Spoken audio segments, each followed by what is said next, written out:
அடிப்படை சட்டங்கள், ஆவணங்கள் பற்றி தெரிந்து கொள்ள வின் லா சேம்பர் யூடியூப் சேனலை பாருங்கள். சப்ஸ்கிரைப் செய்யுங்கள்.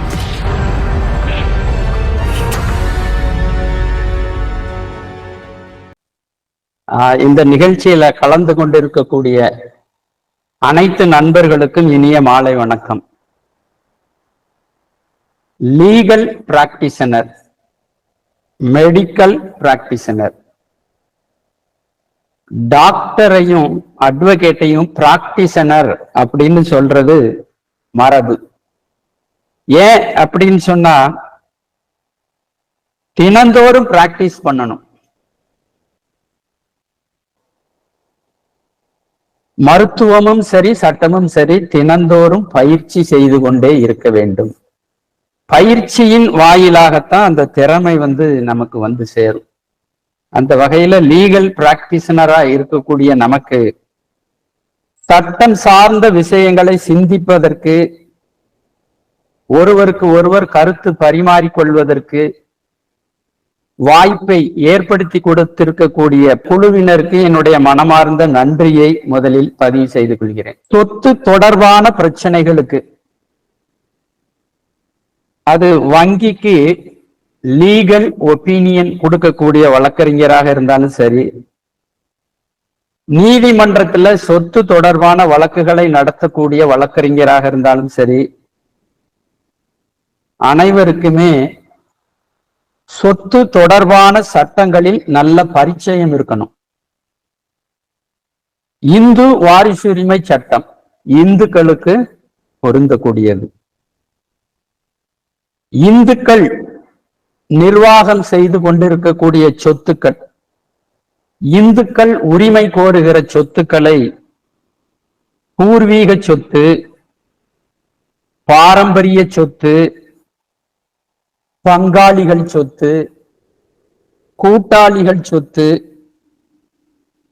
இப்படி பல்வேறு விதமா சொல்றோம்.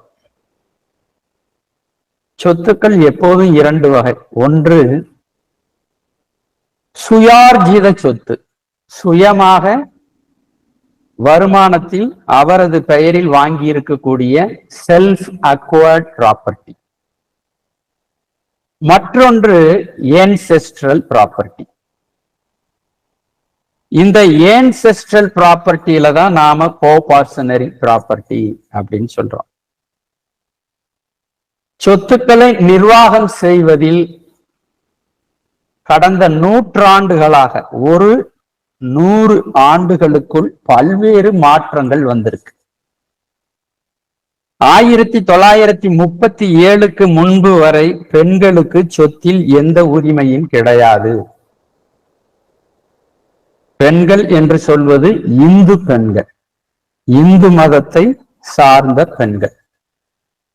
1937இல் ஒரு சட்ட மாற்றம் வந்தது. அதன்படி கணவர் இறந்து போனால் கணவருடைய சொத்துக்களை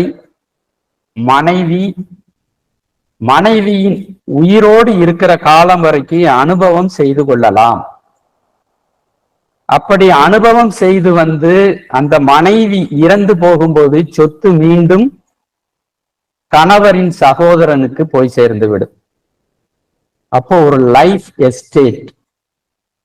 உயிரோடு இருக்கிற காலம் வரைக்கும் குடும்ப சொத்துக்கள்ல ஒரு பகுதியை கணவருக்கு உரிமைப்பட்டு, கணவர் இறந்து போன பிறகு விட்டு செல்கிற சொத்தை மனைவி அனுபவம் செய்து அதிலிருந்து வருகிற வருமானத்தை எடுத்துக்கொண்டு வாழ்க்கையை நடத்துவதற்கு மட்டும் 1937ல அனுமதிக்கப்பட்டது. 1956ல பெரிய மாற்றம் வந்துச்சு. Hindu succession act 1956. இதுல செக்ஷன் 14, இந்த சட்டம் நடைமுறைக்கு வரும்போது என்னென்ன சொத்துக்கள்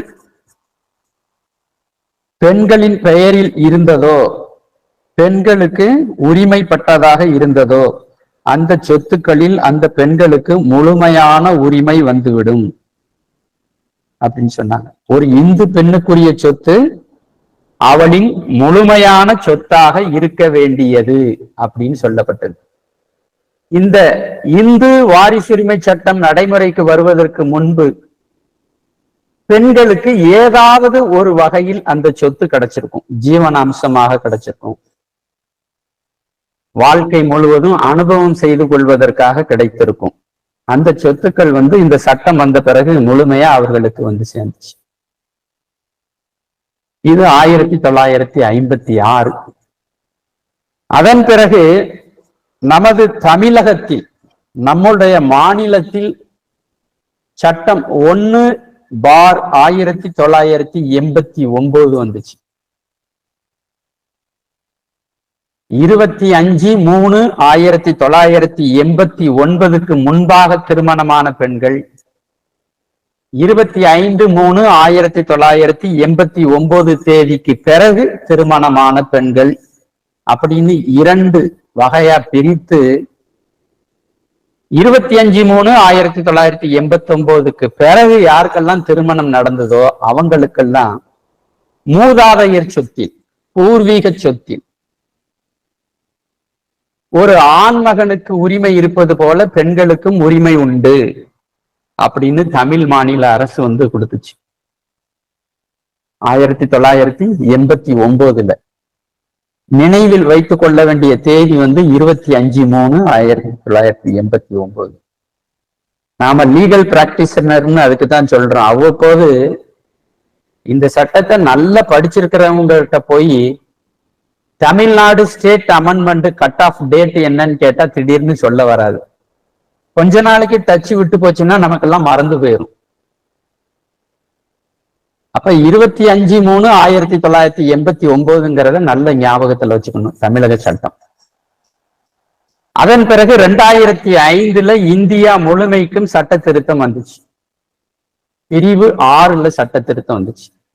இந்த பிரிவு 6 சட்ட திருத்தம் வந்த பிறகும் கூட தமிழ்நாடு ஸ்டேட் அமெண்ட்மெண்ட்டுக்கு கீழே கூடுதல் நன்மைகள் கிடைக்கிறதுக்கு வாய்ப்பு இருக்கு. அதாவது நேஷன் வைடு, இந்தியா முழுமைக்கும் பொருந்தக்கூடிய ஒரு அமெண்ட்மெண்ட் வந்த பிறகும் நமக்கு நம்ம மாநில அரசு கொண்டு வந்திருக்கக்கூடிய அந்த ஸ்டேட் அமெண்ட்மெண்ட் தேவையா? தேவைதான்.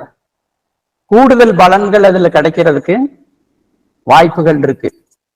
செக்ஷன் 29A, செக்ஷன் 29B படிச்சு பார்த்தா அந்த வித்தியாசம் நமக்கு தெரியும். செக்ஷன் 29B என்ன சொல்லுதுன்னா 29 கேபிட்டல் A இதுதான் ஆண்களுக்கு இணையான பெண்களுக்கும் பாக உரிமையை கொடுக்கக்கூடிய சீர்திருத்தம் 29A. இந்த 29க்கு ஏக்கு கீழே ஒரு பெண்ணுக்கு சொத்து சேருது அப்படின்னு சொன்னா அவர் இறந்த பிறகு அந்த சொத்து அந்த பெண்மணியுடைய சகோதரனுக்கோ சகோதரிக்கோ போகாது. அப்படி இறந்து போகிற பெண்மணிக்கு யாராவது வாரிசுகள் இருந்தாங்கன்னா அந்த வாரிசுகளுக்கு போய் சேரும். ஏன்னா சர்வைவர்ஷிப் அப்படின்னு ஒண்ணு இருந்தது. அந்த கோபார்சனரி மெம்பர்ஸ்ல ஒரு மெம்பர் இறந்து போனா அவருக்கு இருந்த உரிமைகள் மற்ற கோபார்சனரி மெம்பர்களுக்கு போயிரும் அப்படின்னு இருந்துச்சு சர்வைவர்ஷிப். அதனாலதான் இந்த 29B சொன்னாங்க, on the death of such female her interest devolves upon hers, அவளுடைய வாரிசுகளுக்கு போய் சேரும். சர்வைவிங் கோபார்சனருக்கு போய் சேராது. ஆனா சர்வைவர்ஷிப்ங்கிறது இன்னும் இருக்குங்கிறதுக்கு அடுத்த வரியை படிச்சு பார்த்தா தெரியும். If no heirs then on survivors.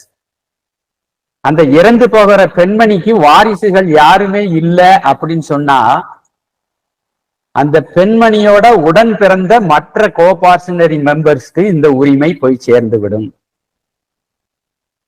பொதுவா ஹிந்து சக்சஷன் ஆக்ட்ல சொத்துக்களை பிரிக்கிறதுக்கு எந்த சட்ட பிரிவுகள்ல நாம புலமை பெற்றிருக்க வேண்டும், நன்கு தேர்ச்சி பெற்றிருக்க வேண்டும் அப்படின்னு சொன்னா செக்ஷன் 6, செக்ஷன் 8, செக்ஷன் 15 இந்த 3. ஆணுக்கு தனிப்பட்ட சொத்துன்னா செக்ஷன் 8. இறந்து போகிற ஆண் சொத்தை விட்டுட்டு இறந்து போகிறாரு, அவருக்கு பூர்வீக சொத்துன்னு சொன்னா செக்ஷன் 6 வரும். 6 கீழே அந்த சொத்துக்களை பாகம் பிரிக்க வேண்டும். அவர் எதுவுமே விருப்புறுதி ஆவணம் எழுதி வைக்காம இறந்து போனதுனால அவர் விட்டு செல்கிற சொத்துக்கள் அவருடைய வாரிசுகளுக்கு எப்படி போய் சேர வேண்டும் அப்படிங்கிறது செக்ஷன் 6ல சொல்லியிருக்கு. இது பூர்வீக சொத்து. தனிப்பட்ட செல்ஃப் அக்வர்ட் ப்ராப்பர்ட்டிக்கு செக்ஷன் 8. அதே மாதிரி பெண்கள் பெயரில் இருக்கக்கூடிய சொத்துக்களுக்கு செக்ஷன் 15. 6, 8, 15. அப்ப இங்க 29B என்ன சொல்லி இருக்கிறாங்கன்னா, பூர்வீக சொத்துல இருந்து பங்கு கிடைச்சிருக்கு இந்த பெண்மணிக்கு. இந்த பெண்மணி வாரிசுகளை விட்டு விட்டு இறந்து போகிறார், எந்த விதமான விருப்புறுதி ஆவணமும் எழுதி வைக்காமல் இறந்து போகிறார் அப்படின்னு சொன்னா வாரிசுகளுக்கு சொத்து போய் சேரும். வாரிசுகள் யாரும் இல்லைன்னு சொன்னா அந்த செக்ஷன் 6ல நம்ம பேசப்படுகிற அந்த சர்வைவர்ஷிப், சர்வைவிங் கோபார்ட்னர்ஸ்க்கு போய் சேரும் அப்படின்னு சொல்லியிருக்கு. இது ஸ்டேட் அமெண்ட்மெண்ட்ல. இப்போ 2005ல இந்தியா முழுமைக்கும் பொருந்தக்கூடிய வகையில பிரிவு 6 சீர்திருத்தம் செய்யப்பட்டிருக்கு. இந்த செக்ஷன் 6 நடைமுறைக்கு வர வேண்டும் அப்படின்னு சொன்னா சில விஷயங்களை நாம மனதில் பதிய வைக்கணும். இந்த செக்ஷன் 6 அமெண்ட்மெண்ட் 2005ல் வந்த பிறகு பெண்களால் பாக பிரிவினை கோரி தாக்கல் செய்யப்படுகிற வழக்குகளின் எண்ணிக்கை ரொம்ப அதிகமாயிருக்கு. பெண்கள் அதிகமான வழக்குகளை தாக்கல் செய்கிறார்கள். பூர்வீக சொத்து, கூட்டு குடும்ப சொத்து, குடும்ப சொத்து அப்படின்னாலே எனக்கு பங்கு உண்டு அப்படின்னு பாகம் கேட்டு பெண்களால் தாக்கல் செய்யப்படும் வழக்குகளின் எண்ணிக்கை ரொம்ப அதிகமாயிருக்கு. அப்ப இந்த 6 சட்டப்பிரிவு 6 முழுமையாக புரிந்து கொள்ளப்பட வேண்டிய ஒரு செக்ஷன். Act 39 of 2005.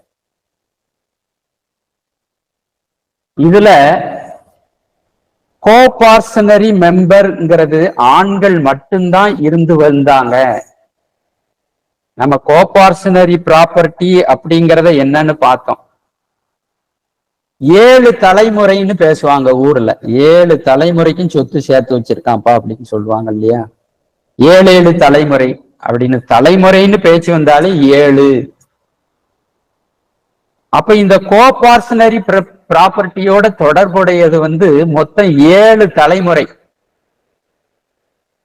7 தலைமுறைக்கும் பொருந்துமா சொத்து உண்டா அப்படின்னா அது கிடையாது.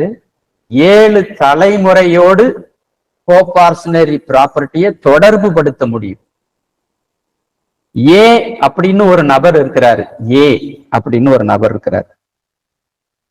அவருடைய அப்பா, பாட்டன், முப்பாட்டன் அப்படின்னு அவருக்கு முந்தைய தலைமுறைகள் 3. ஏ அப்படிங்கிற நபருக்கு பிந்தைய தலைமுறைகள் 3. மகன், பேரன், கொள்ளு பேரன். ஆக ஏக்கு மேலாக 3 தலைமுறை, கீழ் நோக்கி 3 தலைமுறை அப்படின்னு ஏவையும் உள்ளடக்கி 7 தலைமுறைகளோடு கோபார்சனரி ப்ராப்பர்ட்டியை தொடர்பு படுத்தி பார்க்க முடியும். அந்த ஏ அப்படிங்கிற நபருக்கு சொத்து சேருகிற வழி, எப்படி சொத்து சேர்ந்துச்சு அப்படின்னு ஆய்வு செய்யும் போது மேல் நோக்கிய 3 தலைமுறைகளை கணக்கில் எடுத்துக்கொள்ள வேண்டும். அப்பா, பாட்டன், முப்பாட்டன். சரி, ஏ கைவசம் இருக்கக்கூடிய அந்த கோபார்சனரி ப்ராப்பர்ட்டி ஏ இறந்து போகும்போது யாருக்கு போய் சேரும்? அதாவது சொத்து போய் சேருகிற வழியை ஆய்வு செய்கிற போது ஏயிலிருந்து கீழ் நோக்கி 3 தலைமுறை, மகன், பேரன், கொள்ளு பேரன், இவர்களில் யார் யாருக்கு எவ்வளவு சொத்து போய் சேரும் அப்படின்னு ஆண்கள் வழியாகத்தான் அந்த கோபார்சனரி இருந்துச்சு. ஆண்கள் மட்டுமே கோபார்ஷனரி உறுப்பினர்களாக இருக்க முடியுங்கிற நிலை இருந்தது. அந்த நிலையை மாற்றியது 2005 வந்த சட்ட திருத்தம். செக்ஷன் 6 வந்திருக்கக்கூடிய சட்ட திருத்தம். கோபார்ஷனரி ப்ராப்பர்ட்டிங்கிறது ஆண்கள் வழியாக மட்டும்தான் வரும். தாயார் வழியா வந்தா அது பூர்வீக சொத்தா இருக்காது. தாய் வழி பாட்டனிடமிருந்து வருகிற சொத்து சுயார்ஜித சொத்து. இதை ஞாபகத்துல வச்சு. இப்ப செக்ஷன் 6 அப்படிங்கிறத பார்க்கும்போது கட் ஆஃப் டேட் 2 டேட் ஞாபகத்துல வச்சுக்கணும். 20/12/2004, 9/9/2005. இந்த 2 டேட்டும் நமக்கு ஞாபகத்துல இருக்கணும். ஏன் இந்த 2 தேதியோட தொடர்புடைய சங்கதி என்ன அப்படின்னு பார்த்தா, இந்த சட்ட திருத்தம் நடைமுறைக்கு வந்தது, என்போர்ஸ்மெண்ட்டுக்கு வந்தது 9/9/2005. அப்படி நடைமுறைக்கு வந்த தேதியில கோபார்ஷனரி ப்ராப்பர்ட்டி இருக்கணும். கோபார்ஷனரி ப்ராப்பர்ட்டி இருக்கணும். அந்த டாட்டர் பெண் மகளும் உயிரோட இருக்கணும். இந்த 2ம் முக்கியம். சொத்து இல்லைன்னாலும் பெண் உறுப்பினர்கள் கேஸ் ஃபைல் பண்ண முடியாது. அதே மாதிரி சொத்து இருக்கு, அந்த மகள் 9/9/2005 முன்னாலே இறந்து போயிட்டாங்க அப்படின்னு சொன்னாலும் அந்த இறந்து போன மகளினுடைய ஹஸ்பண்டோ இறந்து போன மகளுடைய பிள்ளைகளோ சொத்தை கேட்க முடியாது. இந்த 9/9/2005 அப்பா உயிரோட இருக்கணுங்கிற அவசியம் இல்லை, இந்த மகள் உயிரோட இருக்கணும். சொத்தின் மீது உரிமை கோரப்போகிற மகள் உயிரோட இருக்கணும். அதே மாதிரி சொத்தும் கைவசம் இருக்கணும். இதுதான் 9/9/2005 தேதியோட தொடர்புடைய முக்கியமான விஷயங்கள். 9/9/2005 மகள் உயிரோட இருக்கணும், கோபார்ஷனரி ப்ராப்பர்ட்டியும் இருக்கணும். சரி, இந்த பெண் மகளுக்கு கோபார்ஷனரி உறுப்பினராக எந்த தேதியில வர்றாங்க? எல்லாருக்குமே டேட் ஆஃப் பர்த்ங்கிறது உண்டு இல்லையா? அப்படி பெண்களுக்கு இருக்கக்கூடிய டேட் ஆஃப் பர்த் அன்னைக்கே அவங்க கோபார்ஷனரி மெம்பராக மாறிவிடுகிறார்கள். கோபார்ஷனரி மெம்பர் அப்படிங்கிற ஸ்தானத்தை அடைந்து விடுகிறார்கள். கோபார்ஷனரி மெம்பர் அப்படிங்கிற அந்தஸ்து பிறந்த தேதியிலேயே வந்தது. இதுதான் நம்ம சுப்ரீம் கோர்ட் 2020 ஆகஸ்ட்ல சொல்லி இருக்கக்கூடிய வினிதா சர்மா வெர்சஸ் ராகேஷ் சர்மா ரொம்ப முக்கியமான ஒரு தீர்ப்பு. அந்த தீர்ப்பினுடைய சாராம்சத்தை தான் நான் உங்களுக்கு சொல்லிட்டு இருக்கேன். 9/9/2005 அந்த பெண்மணி உயிரோட இருக்கணும், கோபார்ஷனரி ப்ராப்பர்ட்டி இருக்கணும். பிறந்த தேதியிலேயே உறுப்பினராக மாறிவிட்டாலும் கூட சொத்தின் மீது கோரிக்கையை முன்வைப்பதற்கு, டிமாண்ட் கிளைம் பண்றதுக்கு 9/9/2005 இருந்து தான் அவங்களுக்கு உரிமை வருதுன்னு சொல்லி சுப்ரீம் கோர்ட்ல சொல்லியிருக்காங்க. daughter becomes co-partner on the date of death. Honorable Supreme Court ruled that a daughter's right flows from her birth and not by any other factor. Co-partner right starts from 9/9/2005. Property should also be available. If daughter died before 9/9/2005, her heirs, legal heirs cannot claim any right. The daughter should be alive on the date. ஆனா நாம பாருங்க, section 29B என்ன சொல்லியிருக்காங்க தமிழ்நாடு அமெண்ட்மெண்ட்ல, அப்படி அந்த பெண்மணி இறந்து போனாங்கன்னு சொன்னா அந்த சொத்துக்கள் அவருடைய வாரிசுகளுக்கு போய் சேரணும்னு சொல்லியிருக்காங்க. அப்ப நம்ம 29A கீழே சொத்து உரிமையை கோருவது கூடுதல் பலனை கேஸ்ல நமக்கு தரும். 29A கீழே நாம சொத்தை வாங்கிட்டோம்னு சொன்னா 25/3/89 பிறகு கல்யாணமானவங்களுக்கு அப்ப அவங்க சொத்து இருக்கணுங்கிற அவசியம் இல்லை. 20/12/2004 சொத்து இருந்தாதான் இந்த சென்ட்ரல் கவர்மெண்ட் அமெண்ட்மெண்ட்டுக்கு கீழே கேட்க முடியும். ஆனா 1989 இருந்தே சொத்து இருந்தது அப்படின்னு சொன்னா தமிழ்நாடு ஆக்டுக்கு கீழே பாக உரிமையை கேட்கலாம். அப்படி 1989க்கு பிறகு அந்த பெண்மகள் இறந்து போனா தமிழ்நாடு ஸ்டேட் அமெண்ட்மெண்ட்டுக்கு கீழே லீகல் கேஸ் கேட்க முடியும். ஆனா இங்க சென்ட்ரல் கவர்மெண்ட் அமெண்ட்மெண்ட்டுக்கு கீழே இறந்து போன அந்த மகளுடைய வாரிசுகள் உரிமையை கேட்க முடியாது. அப்போ section 29A section 29B Tamil Nadu state அமெண்ட்மெண்ட்டையும் படிச்சு வச்சுக்கணும். செக்ஷன் 6 ஆஃப் சென்ட்ரல் கவர்மெண்டோடைய அமெண்ட்மெண்ட்டையும் படிச்சு வச்சுக்கணும். இது ரொம்ப முக்கியமானது. இப்போ சில பாக பிரிவினை வழக்குகள்ல மாண்புமிகு உயர் நீதிமன்றம் என்ன தீர்ப்புகளை சொல்லி இருக்குது அப்படின்னு பார்க்கலாம். சக்கரவர்த்தி எதிர் Parvathi 2024 volume 2 TTC page 705 705 Madras ஹைகோர்ட்டோடைய தீர்ப்பு. இந்த தீர்ப்புல என்ன ஆகுது? நடராஜ படையாச்சின்னு ஒருத்தர் இருக்கிறாரு. அவருடைய மகன் ஒரு பாக பிரிவினை வழக்கு தாக்கல் பண்றாரு. நடராஜனுடைய மகன் மிஸ்டர் எக்ஸ் பிளைண்டிஃபா இருந்து கேஸ் ஃபைல் பண்றாரு. யாரெல்லாம் டிஃபண்டன்ட் அப்படின்னு பார்த்தா வாதியுடைய அப்பாவும் வாதியுடைய சித்தப்பா பெரியப்பா எல்லாரும். இந்த நடராஜ படையாச்சி கூட பிறந்த பிரதர்ஸ பூரா ஒன்னா சேர்த்து அவங்களுக்கு எதிராக ஒரு கேஸ ஃபைல் பண்ணி குடும்ப சொத்துக்கள்ல இவருக்கு என்ன பங்கு உண்டோ வாதிக்கு வாங்கிக்கிறாரு. அந்த பாக பிரிவினை வழக்குல வாதிக்கு என்ன பாகம் உண்டோ அந்த சொத்து அவருக்கு பாகம் பிரித்து கொடுக்கப்பட்டது, கிடைச்சாச்சு. இப்ப நம்ம இந்த கேஸ்ல பார்க்க போற பிரச்சனை இனிதான் வருது. திரும்ப அவங்க அப்பா இறந்த பிறகு திரும்பவும் பாக பிரிவினை கேட்டு அதே வாதி கேஸ ஃபைல் பண்றாரு.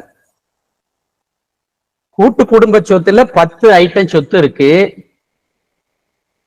அதுல வாதியோடைய அப்பா, வாதியோடைய சித்தப்பா, பெரியப்பா எல்லாருக்கும் பங்கு உண்டு. அதுல பாகம் பிரிச்சு வாங்கிட்டாரு வாதி.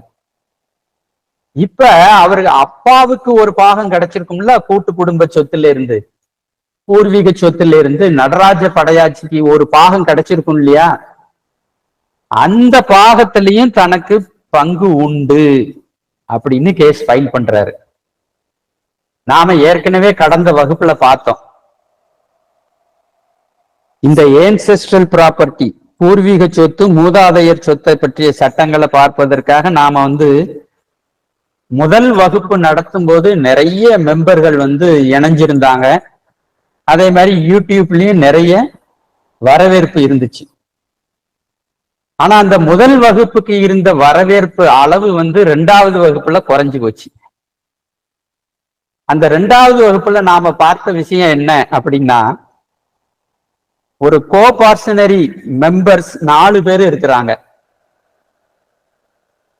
அந்த 4 பேருக்கு இடையே ஒரு பாக பிரிவினை நடக்குது. ஒருத்தர் மட்டும் பாக பிரிவினை வாங்கிட்டு வெளியில போயிடுறாரு. அப்படி கோபார்சனரி அமைப்பிலிருந்து வெளியேறின மெம்பர் திரும்ப உள்ள வரவே முடியாது, திரும்பவும் சொத்தை கேட்க முடியாது அப்படின்னு நாம பார்த்தோம். இங்க 2வது வழக்கு ஃபைல் பண்றாரு அதே வாதி. ஏற்கனவே ஒரு பார்ட்டிஷன் சூட் ஃபைல் பண்ணி அப்பா கிட்ட இருந்தும் அப்பாவுடைய தம்பிகள் அண்ணனையும் சேர்த்து ஒரு பங்கு வாங்கிக்கிட்டாரு. இப்போ அப்பா இறந்த பிறகு அப்பாவுக்கு சேர வேண்டிய பாகத்திலிருந்து தனக்கு சேர வேண்டிய பாகத்தை கேட்டு கேஸ் ஃபைல் பண்றாரு. சக்கரவர்த்தி எதிர் பார்வதி, மெட்ராஸ் ஹைகோர்ட் தீர்ப்பு. இதுல கோர்ட் என்ன சொல்லிச்சு அப்படின்னு சொன்னா, 2வது பாக பிரிவினை வழக்குல இருக்கக்கூடிய சொத்துக்களை பார்க்கணும். நம்ம கூட்டு குடும்ப சொத்து எல்லா சொத்தையும் அவர் சேர்க்கல. அந்த மூதாதையர் கோபார்சனரி ப்ராப்பர்ட்டியில இருந்து அப்பாவுக்கு என்ன கிடைச்சதோ அதை மட்டும் சேர்க்கிறாரு.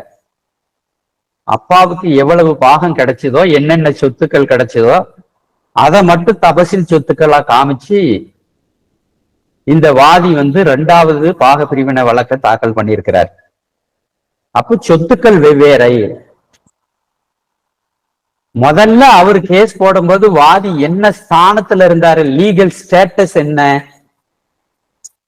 ஒரு கோபார்சனரி அமைப்புல அவரும் ஒரு மெம்பர் அப்படிங்கிறத சுட்டி காட்டி அந்த உறுப்பினருக்கு கிடைக்க வேண்டிய சொத்துக்களை பிரிச்சு எடுத்துக்கிட்டு வெளியேறினாரு. இப்ப அவர் கேட்கறது, அந்த கோபார்சனரி அமைப்புல அப்பா ஒரு உறுப்பினரா இருந்தாரு, அப்பா இப்போது இறந்து போய் விட்டாரு, சொத்தை வாங்கிக்கிட்டு இறந்து போறாரு, அப்போ அப்பாவுடைய சொத்துல எனக்கு பங்கு உண்டு.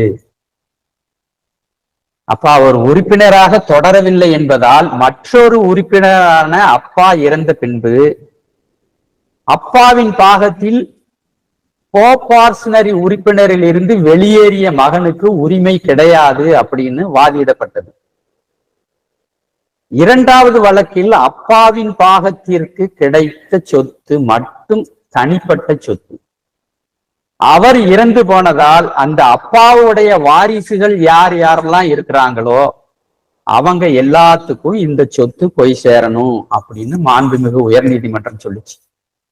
இந்த நடராஜ படையாட்சிக்கு பாக பிரிவினையில கிடைச்ச சொத்து அவர் இறந்து போகும்போது இந்த வாதியும் ஒரு மகன் அப்படிங்கிறதுனால மகனுக்கும் உரிமை உண்டு, மகள்களுக்கும் உரிமை உண்டு அப்படின்னு இந்த வழக்குல சொல்லப்பட்டது. இது 2024 வெளிவந்த தீர்ப்பு. ஏற்கனவே பாக பிரிவினையில வாங்கினது கோபார்சனரி ப்ராப்பர்ட்டியில தனக்கு சேர வேண்டிய சொத்து.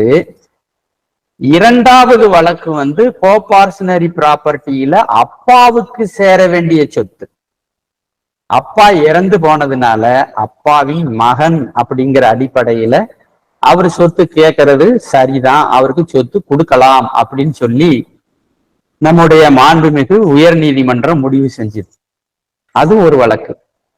இப்ப நாம 2வது கேஸ் பார்க்க போறோம். கலாவதி வெர்சஸ் ஸ்ரீராமுலு. என் கலாவதி வெர்சஸ் ஸ்ரீராமுலு நாயுடு. மாண்புமிகு சென்னை உயர் நீதிமன்றத்துடைய தீர்ப்பு. இது 2023 வால்யூம் 5 சிடிசி பக்கம் 598 வெளியாகிருக்கக்கூடிய ஒரு தீர்ப்பு. இது வந்து ஒரு முக்கியமா நாம தெரிஞ்சு கொள்ள வேண்டிய வழக்கு என்ன அப்படின்னா, பூர்வீக சொத்து பாக பிரிவினையில அப்பாவுக்கு கிடைச்சது. பூர்வீக சொத்து அப்பா கூட பிறந்தவங்க இருக்கிறாங்க. அப்ப அப்பாவுடைய பிரதர்ஸ் எல்லாம் சேர்ந்து பாக பிரிவினை வைக்கிறாங்க. அந்த பாக பிரிவினையில அப்பாவுக்கு சில சொத்துக்கள் கிடைக்குது. இப்ப நாம என்ன பார்த்திருக்கிறோம், பூர்வீக சொத்துடைய நேச்சர், கேரக்டர் என்னது, கோபார்சனரி ப்ராப்பர்ட்டியுடைய நேச்சர் என்ன அப்படின்னா, கோபார்சனர்ஸ் தனித்தனியா பிரிஞ்சு போகும்போது ஒவ்வொருத்தருக்கும் சொத்து பங்கு வச்சு கொடுக்கப்படுது. அப்படி பங்கு வச்சு சொத்து கிடைக்கும் போது அந்த சொத்து அவங்களுக்கு தனிப்பட்ட சொத்து, செல்ஃப் அக்வர்ட் ப்ராப்பர்ட்டி மாதிரி அவருக்கு சேரும். ஆனா அந்த சொத்துக்கு திரும்பவும் வால் முளைக்கும். கோபார்சனரி அப்படிங்கிற கேரக்டர் திரும்பவும் வரும். எப்ப வரும், அந்த உறுப்பினருக்கு ஒரு மகன் பிறந்துட்டான்னு வைங்க, அவனும் மரபு உரிமையாளர், கூட்டு உரிமையாளர் அப்படின்னு வந்துருவாங்க. அந்த மாதிரி இந்த வழக்குல அப்பாவுக்கு சொத்து கிடைக்கும் போது ஒரு மகளும் ஒரு மகனும் இருந்தாங்க. ஒரு மகள் ஒரு மகன். இதுல அப்பாவுக்கு இருக்கக்கூடிய மகனும் அப்பாவுமா சேர்ந்து அப்பாவுடைய சகோதரர்களுமாக சேர்ந்து ஒரு பாக பிரிவினைய செஞ்சுக்கிறாங்க. அப்பாவுக்கு சொத்தை கொடுக்கும்போது மகளும் உயிரோட இருக்கிறா, மகனும் உயிரோட இருக்கிறான், பேரன்கள் 2 பேரும் இருக்கிறாங்க. மகள் தான் இந்த கேஸ ஃபைல் பண்றா. அப்பாவுக்கு சொத்து கிடைக்கும் போது யார் யாரு கோ பார்ட்னர்ஸா இருந்தாங்க அப்படின்னு சொன்னா, அப்பா இருந்தாரு, அப்பாவுடைய மகன் இரண்டாவது பிரதிவாதி இருந்தாரு, பேரன்கள் 2 பேர் இருந்தாங்க. அப்பா, மகன், 2 பேரன்கள், 4 பேரும் கோபார்ட்னர்ஸ் அப்படிங்கிற நிலைமையில இருந்தாங்க. இப்ப 20/12/2004 கட் ஆஃப் டேட் ஞாபகம் வச்சுக்கணும்னு சொன்னோம். அந்த 20/12/2004 முன்னாடி சொத்துக்களை பொறுத்து பாக பிரிவினை நடந்து விட்டது. அந்த பாக பிரிவினை சட்டப்படியாக செல்லக்கூடிய பாக பிரிவினை அப்படின்னு சொன்னா, இந்த மகளுக்கு உரிமை வரக்கூடிய 9/9/2005 சொத்து இல்லைன்னு ஆயிரும். ஆனா அந்த 20/12/2004 முன்னால ஏற்பட்டிருக்கக்கூடிய அந்த பாக பிரிவினை அல்லது சொத்தை பொறுத்து ஏற்பட்டிருக்கக்கூடிய ஏலினேஷன், என்கம்பரன்ஸ் சட்டப்படி செல்லக்கூடியதா இருக்கணும். இது முக்கியமான விஷயம். அப்ப இந்த 20/12/2004 வரைக்கும் இந்த வழக்கை பொறுத்த வரைக்கும் எந்த விதமான பாக பிரிவினையும் நடக்கல.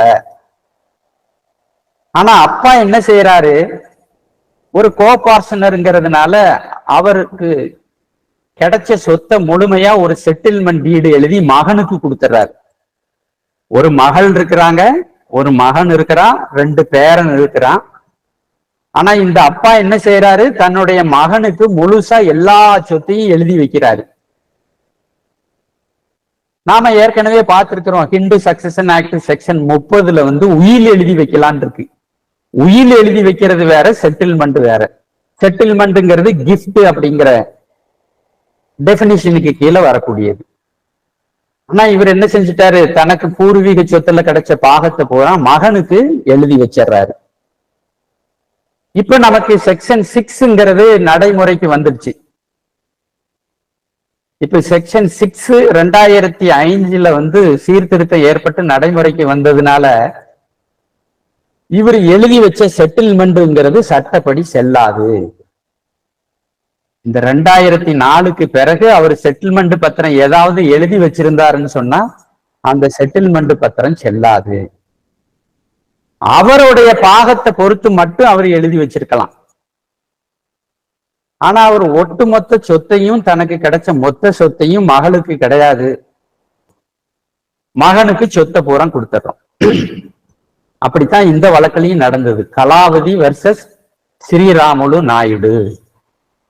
அப்ப இந்த 2005 6 சட்ட திருத்தம் வந்த பிறகு செட்டில்மெண்ட் எழுதுனதுனால செட்டில்மெண்ட் செல்லாது.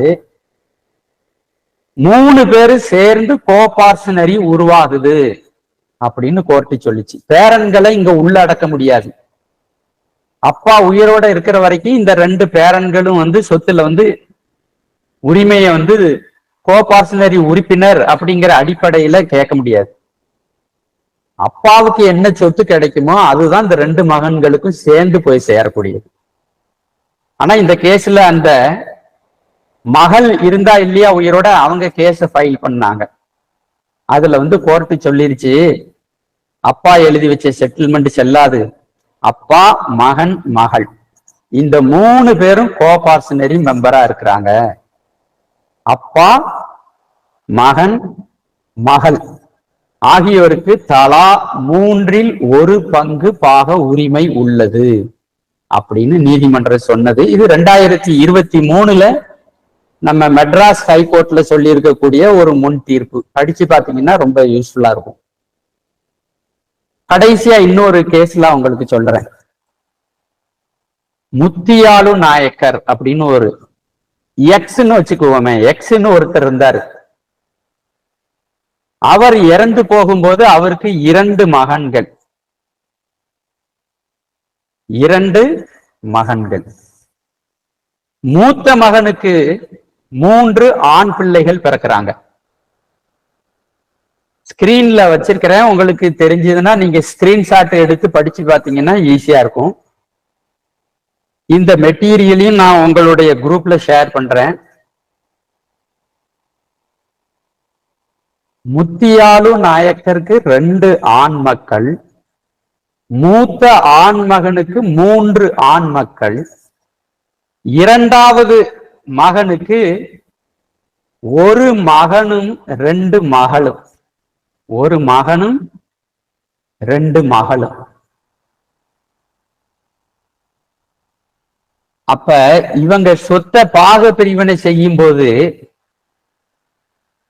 1961 29/5/1961 நாம ஏற்கனவே பார்த்திருக்கிறோம். 20/12/2004 முன்னாடி பாக பிரிவினை நடந்ததுன்னா அந்த பாக பிரிவினை செல்லும்னு சொன்னோம்.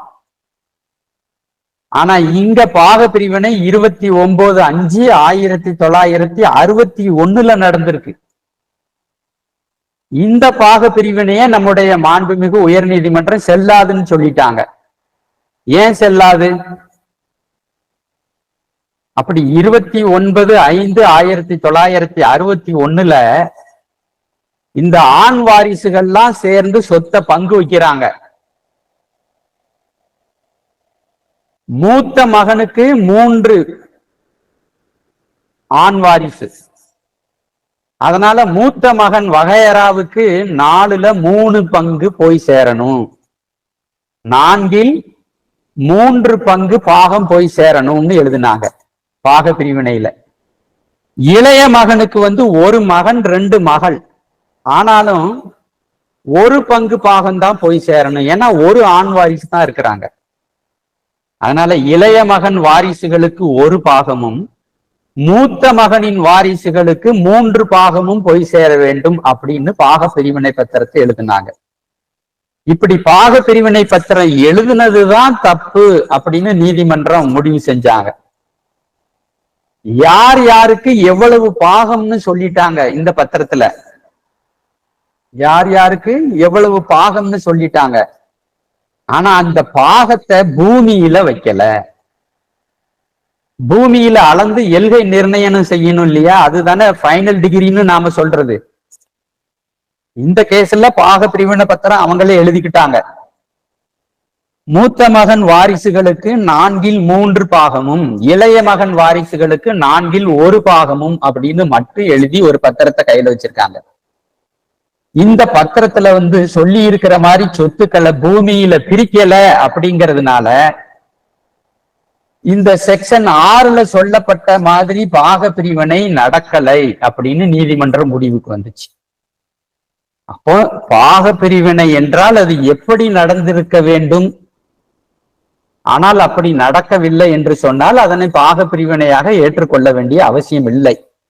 அப்படிங்கிற விஷயத்தை தெரிஞ்சுக்கிறதுக்கு இந்த கேஸ்லாவை நம்ம படிச்சு பார்த்தா நல்லா இருக்கும். உங்களுக்கு ஷேர் பண்றேன். பாக பிரிவினை செய்து கொள்றாங்க. ஒரு தரப்பினருக்கு 3 பாகமும் மற்றொரு தரப்பினருக்கு 1 பாகமும்னு எழுதி கொள்கிறார்கள். அப்படி எழுதி கொண்ட மாதிரி பூமியில பாக பிரிவினை நடக்கல, எல்கைகள் நிர்ணயம் செய்யப்படவில்லை, மொத்தமாவே அனுபவம் பண்ணிக்கிட்டு இருக்கிறாங்க அவங்க. அதனால இந்த செக்ஷன் 6 9/9/2005 நடைமுறைக்கு வரும்போது ஒரு வேலிட் பார்ட்டிஷன் நடக்கல, வேலிட் பார்ட்டிஷன் நடக்கல அப்படின்னு சொல்லி அந்த பாக பிரிவினையை ரத்து பண்ணி இப்ப இந்த 2வது மகன் வழியாக பிறந்திருக்கக்கூடிய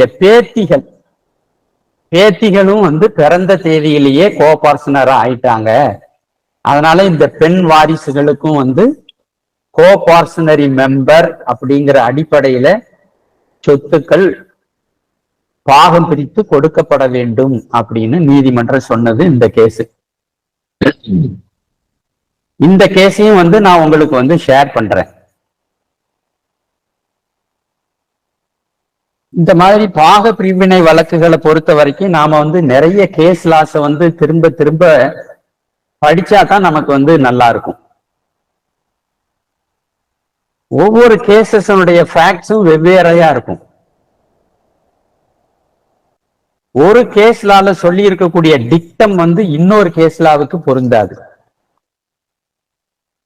அப்ப வாரந்தோறும் அல்லது மாதந்தோறும் வெளிவருகிற அந்த முன் தீர்ப்புகளை நாம படிச்சு பார்க்கும் போதுதான் நமக்கு முழுமையா இந்த சட்டங்களை புரிஞ்சு கொள்வதற்கு உதவியா இருக்கும்.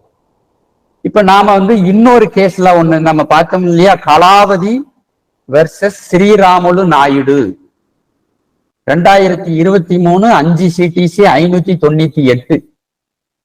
இதுல என்ன சொன்னாங்க அப்படின்னா, when co-parcenary property comes to the hands of single co-parcener. co-parcener அப்படிங்கிறது ஒன்றுக்கு மேற்பட்ட நபர்கள் ஒரு குரூப்பா இருக்கிறாங்க. அவங்கெல்லாம் பிரிஞ்சு போகும்போது ஒருத்தர் கையில சொத்து கிடைச்சது அப்படின்னு சொன்னா, அவருக்கு கிடைக்கிற சொத்து அவருக்கு பின்னால இருக்கக்கூடிய 3 தலைமுறைகளையும் உள்ளடக்கிய சொத்து. அது அவருக்கு மட்டும் தனியா கிடைக்கக்கூடிய சொத்து இல்லை. இது வந்து 7/6/2023 சொல்லப்பட்ட ஒரு முன் தீர்ப்பு. இதை நீங்க படிச்சு பாத்தீங்கன்னா உங்களுக்கு வந்து ரொம்ப யூஸ்ஃபுல்லா இருக்கும். இன்னொரு கேஸ்ல வந்து K Ravi versus Vasanthi alias Jayanthi. K Ravi versus Vasanthi என்கிற ஜெயந்தி 12/12/2023 வந்த ஒரு முன் தீர்ப்பு. இதுவும் நம்முடைய மாண்புமிகு சென்னை உயர் நீதிமன்றத்துல பிறப்பிக்கப்பட்ட ஒரு முன் தீர்ப்பு தான். இந்த கேஸ்லால என்ன பிரச்சனையா இருந்தது அப்படின்னு சொன்னா, தாத்தா, அப்பா, மகன், மகள் 4 பேர் கேரக்டர்ஸ். தாத்தா, சில ஊர்கள்ல பாட்டன்னு சொல்றோம் இல்லையா, பாட்டன் அல்லது தாத்தா. மகன், அத வந்து அப்பா. தாத்தா, அப்பா, மகன், மகள், அப்படி 4 பேர் இருக்கக்கூடிய ஒரு வழக்கு. இதுல தாத்தாவுடைய பேர்ல இருக்கக்கூடிய ஒரு குறிப்பிட்ட சொத்தை பொறுத்து தான் பாக பிரிவினை வழக்கு பேத்தி தாக்கல் செய்யறாங்க. பேத்தி வந்து ஒரு குடும்பத்துல நடந்த பாக பிரிவினை பத்திரத்தையும் கேஸ்ல ஃபைல் பண்றாங்க. அந்த பாக பிரிவினையில வந்து பேத்திய சேர்த்துக்கல, ஆண் வாரிசுகள் மட்டும் சேர்ந்து சொத்தை பங்கு பிரிச்சுக்கிட்டாங்க.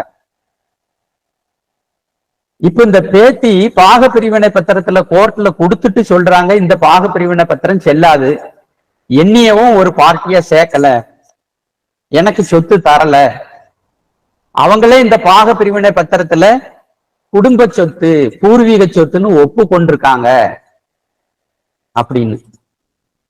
இந்த பாக பிரிவினை பத்திரமும் 20/12/2004 முன்னாடியே நடந்திருக்கு. 20/12/2004 முன்னாடியே நடந்திருக்கு. ஆனா நீதிமன்றம் 2 கீழமை நீதிமன்றம் வந்து பாக பிரிவினை கிடைக்காதுன்னு சொல்லிட்டாங்க.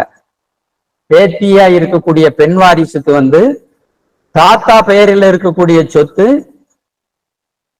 பாக பிரிவினை சொத்து அப்படின்னு பத்திரத்துல சொல்லி இருந்தாலும் 20/12/2004 முன்னாடியே அவங்க பங்கு வச்சுட்டாங்க. அதனால அது முடிஞ்சு போச்சு, இனி உரிமை கோர முடியாதுன்னு சொல்லிடுறாங்க. அப்பல்லட் கோர்ட்டுக்கு போகுது.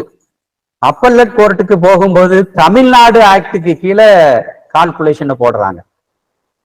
25/3/1989 பிறகு திருமணம் நடந்ததுங்கிறதுனால act 1 of 1989 Tamil Nadu state government அமெண்ட்மெண்ட்டுக்கு கீழே இந்த பெண்மணிக்கு உரிமை வந்து விடுகிறது. அதனால அவங்களே பூர்வீக சொத்துன்னு ஒப்பு கொண்டிருக்காங்க. அப்ப இந்த பெண்ணுக்கு வந்து அதுக்கு பிறகு கல்யாணம் நடந்ததுனால என்ன செய்யணும், சொத்துல உரிமை கொடுக்கணும் 25A அப்படின்னு சொல்லி ஃபர்ஸ்ட் அப்பீல்ல வந்து சொத்து கொடுக்கணும்னு முடிவு பண்றாங்க. இப்ப 2வது அப்பீல் சென்னைக்கு வருது, மாண்புமிகு உயர் நீதிமன்றத்துக்கு வருது. இதுல என்ன முடிவு செய்யறாங்க அப்படின்னு சொன்னா,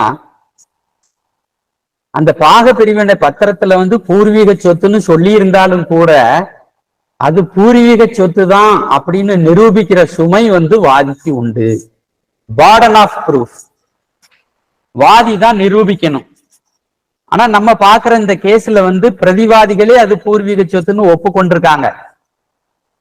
நாம கோர்ட்ல என்ன ஆர்குமெண்ட் பேசுவோம், செக்ஷன் 58 இந்தியன் எவிடன்ஸ் ஆக்டுக்கு கீழே admitted fact need not be proved அப்படின்னு சொல்லுவோம். ஒப்புக்கொள்ளப்பட்ட சங்கதியை வாதி நிரூபிக்க வேண்டிய அவசியம் இல்லை அப்படின்னு சொல்லுவோம். இந்த மாதிரி எல்லாம் ஆர்குமெண்ட் பேசியிருக்காங்க. ஆனா அந்த டிஃபென்ஸ்ல பூர்வீக சொத்துங்கிறத தவறுதலா பத்திரத்துல சொல்லிட்டோம், தவறுதலா பூர்வீக சொத்துன்னு சொல்லிட்டோம். ஆனா இந்த சொத்து உண்மையிலேயே கவர்மெண்ட் சொத்து, அரசாங்கத்துடைய சொத்து, புறம்போக்கு சொத்து. அப்படி இருக்கும்போது தாத்தாவுக்கு தான் முதல்ல இந்த சொத்து வந்து கிடைக்குது. கவர்மெண்ட் சொத்தை ஒருத்தர் அனுபவிச்சுக்கிட்டு இருந்தா அந்த கவர்மெண்ட் சொத்தையும் உள்ளடக்கி பாக பிரிவினை செய்யலாம், அந்த பாக பிரிவினை செல்லும். ஆனா இந்த சொத்து தாத்தாவுக்கு தான் முதல்ல என்ன செய்யறாரு, கவர்மெண்ட் சொத்தை ஆக்கிரமிப்பு செய்து அனுபவத்துல எடுத்துக்கொள்கிறார். அவருதான் first person to occupy the property. நாம என்ன பார்த்திருக்கிறோம், கோபார்ஷனரி ப்ராப்பர்ட்டி அப்படிங்கிறது 4 ஜெனரேஷனை தொடரும். அது அப்ப தாத்தா ஒரு தலைமுறை, அப்பா 2வது தலைமுறை, பேத்தி 3வது தலைமுறை தான். அப்ப இந்த 3 தலைமுறைகளை உள்ளடக்கி பார்க்கும்போது கோபார்ஷனரி கிரியேஷன் ஆயிருக்கா? எது கோபார்ஷனரி அப்படிங்கிறத விளங்கி கொள்வதற்காகத்தான் நம்ம இந்த வகுப்பை நடத்திக்கிட்டு இருக்கோம் இல்லையா? இப்ப இந்த கேஸ் நல்ல கேஸ். கே ரவி எதிர் வசந்தி என்கிற ஜெயந்தி 12/12/2023 மாண்புமிகு சென்னை உயர் நீதிமன்றத்தில் உள்ள தீர்ப்பு. இந்த கேஸ்ல வந்து என்ன சொல்றாங்க, பிரச்சனைக்குரிய சொத்து வந்து முதல்ல தாத்தாவுக்கு தான் கிடைச்சது, தாத்தா தான் அனுபவம் செய்கிறாரு, அவரு விட்டுட்டு போறாரு, தாத்தாவுக்கு அடுத்தால அப்பா கைவசம் வச்சு சொத்தை அனுபவிக்கிறாரு. அப்போ அப்பாவுக்கு தாத்தாவிடமிருந்து சொத்து செக்ஷன் 6 வழியா வரல. என்ன, தாத்தா தானே முதல்ல அந்த சொத்தை ஆக்குப்பை பண்றாரு. அப்போ ஒரு ஆண்மகன் இறந்து போகும்போது எதுவுமே எழுதி வைக்கலன்னா எந்த பிரிவு இன்வோக் பண்ணணும்? செக்ஷன் 8 இன்வோக் ஆகும். அப்போ செக்ஷன் 8 படி தாத்தாவிடமிருந்து மகனுக்கு இந்த சொத்து வந்து கிடைச்சிருக்கு. அப்போ மகனுக்கு வந்து கோபார்ஷனரி ப்ராப்பர்ட்டியா இறங்கி வரல அந்த சொத்து. அந்த சொத்தோடைய கேரக்டர் என்னது? செல்ஃப் அக்வர்ட் ப்ராப்பர்ட்டியா மகனுக்கு வந்து கிடைக்குது. அப்போ அப்படி செல்ஃப் அக்வர்ட் ப்ராப்பர்ட்டியா கிடைச்சதுன்னா அதை வந்து பூர்வீக சொத்தா கருத முடியாது. பேத்தி தமிழ்நாடு செக்ஷன் 25க்கு கீழையும் கேட்க முடியாது, சென்ட்ரல் கவர்மெண்ட் கொண்டு வந்த செக்ஷன் 6க்கு கீழையும் கேட்க முடியாது. ஏன்னு சொன்னா இது கோபார்ஷனரி ப்ராப்பர்ட்டியே இல்லை அப்படின்னு மாண்புமிகு உயர் நீதிமன்றம் சொல்லிருச்சு. இது கோபார்ஷனரி ப்ராப்பர்ட்டி அப்படின்னு பிரதிவாதிகள் எழுதி கொண்ட பாகப்பிரிவினை பத்திரத்துல சொல்லி இருந்தாலும் அது அரசாங்கத்துக்கு பாத்தியப்பட்ட சொத்து, முதல்ல தாத்தாவுக்கு தான் வந்து சேர்ந்ததுங்கிறதுக்கு சாட்சியம் இருந்துச்சு. அதனால இதை வந்து கோபார்ஷனரி ப்ராப்பர்ட்டியா கருத முடியாது, செக்ஷன் 6 வராது. அந்த தாத்தாவுக்கு நேரடியாக கிடைத்த சொத்து, அரசு புறம்போக்கு சொத்து, நிலத்தை தாத்தா தான் முதலில் அனுபவிக்க துவங்குகிறார். அதனால பேத்திக்கு வந்து பிரிவு 6க்கு கீழே எந்த விதமான நன்மையும் பயனும் கிடைக்காது அப்படின்னு சொல்லி மாண்புமிகு சென்னை உயர் நீதிமன்றம் சொல்லிச்சு. அது ஒரு முக்கியமான தீர்ப்பு. அடுத்தால ஒரு கேஸ், ஒரு ஆண் ஒரு பெண் திருமணம் செய்து கொள்ளாமல் வாழ்றாங்க. என்ன relationship? Live in relationship. Husband ஒய்ஃபா இல்ல, மேரேஜ் நடக்கல, வேலிட் மேரேஜே இல்ல. ஆனா ஒரு ஆணும் ஒரு பெண்ணும் ஒரு வீட்டுல குடியிருக்கிறாங்க, கணவன் மனைவியாக பாவித்து கொண்டு குடும்பம் நடத்துறாங்க, அதுல வாரிசுகள் பிறக்குது.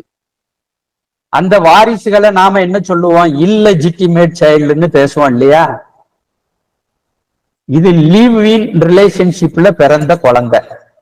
இதுக்கு கோபார்ஷனரி உரிமை உண்டுமா அப்படின்னு ஒரு பிரச்சனை வந்துச்சு. மாண்புமிகு உச்ச நீதிமன்ற தீர்ப்பு இது. Even child born out of a live in relationship have the co-portionary right in the ancestral property. live in ரிலேஷன்ஷிப்ல பிறக்கிற குழந்தைகளுக்கும் பூர்வீக சொத்தில் உரிமை உண்டு அப்படின்னு சொல்லி மாண்புமிகு உயர் நீதிமன்றம் சொல்லி இருக்கிற தீர்ப்பு காட்டு காண்டி இடத்தில் கிருஷ்ணன், காட்டு காண்டி இடத்தில் கிருஷ்ணன் வெர்சஸ் காட்டு காண்டி இடத்தில் வல்சன், VALSAN வல்சன் அப்படின்னு 2022 SCC online supreme court page number 737 737. என்ன அவசியம் அப்படின்னு சொல்றாங்கன்னா, லிவ் இன் ரிலேஷன்ஷிப்ல பிறந்த குழந்தைகளுக்கும் பூர்வீக சொத்துல உரிமை உண்டுன்னு சுப்ரீம் கோர்ட் சொல்லிட்டு, ஆனா சில நிபந்தனைகளை சொல்றாங்க. இந்த நிபந்தனைகளை சொல்றது முந்தைய வழக்கு 2008லயே வந்த ஒரு கேஸ்ல சுப்ரீம் கோர்ட் சொல்றாங்க. என்ன சொல்றாங்க? லாங் கோஹாபிட்டேஷன், இந்த ஆணும் பெண்ணும் ஒரே வீட்டுல குடியிருக்கிறாங்க இல்லையா, நீண்ட காலமா குடியிருக்கணும், திருமணம் நடந்திருக்கணுங்கிற அவசியம் இல்லை, ஆனா அவங்களுக்குள்ள உறவு உண்டு, உடல் ரீதியான பிசிக்கல் ரிலேஷன்ஷிப் உண்டு, அது நீண்ட காலமா இருக்கணும், ஒரே கூரையின் கீழ் அண்டர் சிங்கிள் ரூஃப்ல அவங்க வாழ்ந்து இருக்கணும், ஒரே கூரையின் கீழ் நீண்ட நாட்களாக கணவன் மனைவி போல் வாழ்க்கையை நடத்தி இருக்க வேண்டும் அப்படிங்கிறது நிபந்தனை. இதுதான் லிவ் இன் ரிலேஷன்ஷிப். இது எந்த முன் தீர்ப்புல இந்த நிபந்தனைகள் சொல்லப்பட்டிருக்குன்னா, Tulsa TULSA Tulsa versus துர்காதியா DURGHATIYA துர்காதியா. இது AIR 2008 சுப்ரீம் கோர்ட் 1193 பக்கத்துல வெளியான தீர்ப்பு. இப்ப அடுத்தால இன்னொரு தீர்ப்பு, வாய்டு மேரேஜ் வாய்டபிள் மேரேஜ். சொத்து உரிமையை ஆய்வு செய்யும் போது இந்த சொத்து ஒருத்தருக்கு எப்படி சேர்ந்தது, சட்டத்துல சொல்லி இருக்கிற வழிமுறைகளின்படி சொத்து சேர்ந்திருக்கான்னு பார்க்கணும். அதே மாதிரி திருமணம் நடந்ததுன்னு சொன்னா அந்த திருமணம் சட்டம் ஏற்றுக்கொள்கிற வகையில நடந்திருக்கா, சட்டப்படியான திருமணமா இல்லையாங்கிறத நாம பார்க்கணும். சட்டத்துல திருமணம்னா இப்படித்தான் இருக்கணும்னு சொல்லியிருக்காங்க. அந்த விதிமுறைகளை மீறி திருமணம் நடந்திருந்ததுன்னா அது வாய்டு மேரேஜ் அல்லது வாய்டபிள் மேரேஜ். அப்ப இந்த வாய்டு மேரேஜ் வாய்டபிள் மேரேஜ்ல பிறந்த குழந்தைகளுக்கு சொத்துல உரிமை இருக்கா? ஏன்னா கல்யாணமே செல்லாதுன்னு வருது. அப்படி செல்லாத திருமணத்தின் மூலம் பிறந்த குழந்தைகள் இல்லெஜிட்டிமேட் சைல்டுன்னு சொல்றோம். அவங்க பூர்வீக சொத்துல உரிமை கொண்டாட முடியுமா, பாகப்பிரிவினை கோர முடியுமா அப்படின்னு ஒரு பிரச்சனை வந்துச்சு. இந்த கேஸ்ல பாரத மாதா எதிர் ஆர் விஜயரங்கநாதன், பாரத மாதா வெர்சஸ் ஆர் விஜயரங்கநாதன் அப்படிங்கிற கேஸ் AIR 2010 சுப்ரீம் கோர்ட் 2685 2685. இதுல என்ன சொல்லப்பட்டிருக்கு அப்படின்னா, a child born from a void அல்லது voidable marriage is not entitled to claim inheritance in ancestral co-portionary property. பூர்வீக சொத்துல உரிமை கோர முடியாதுன்னு இந்த கேஸ்ல சொல்லி இருக்காங்க. வாய்டு மேரேஜ் வாய்டபிள் மேரேஜ் மூலமாக பிறந்த குழந்தைகள் ஏன்செஸ்ட்ரல் கோபார்ஷனரி ப்ராப்பர்ட்டியில இன்ஹெரிட்டன்ஸ் கிடையாது. ஆனா can only claim a share in self acquired properties of the parents. தாய் தகப்பனுக்கு சுயார்ஜித சொத்து இருக்கும். அப்பா அம்மாவுக்கு சுயார்ஜித சொத்து இருக்கும். அந்த சுயார்ஜித சொத்துல உரிமை கோரலாம்.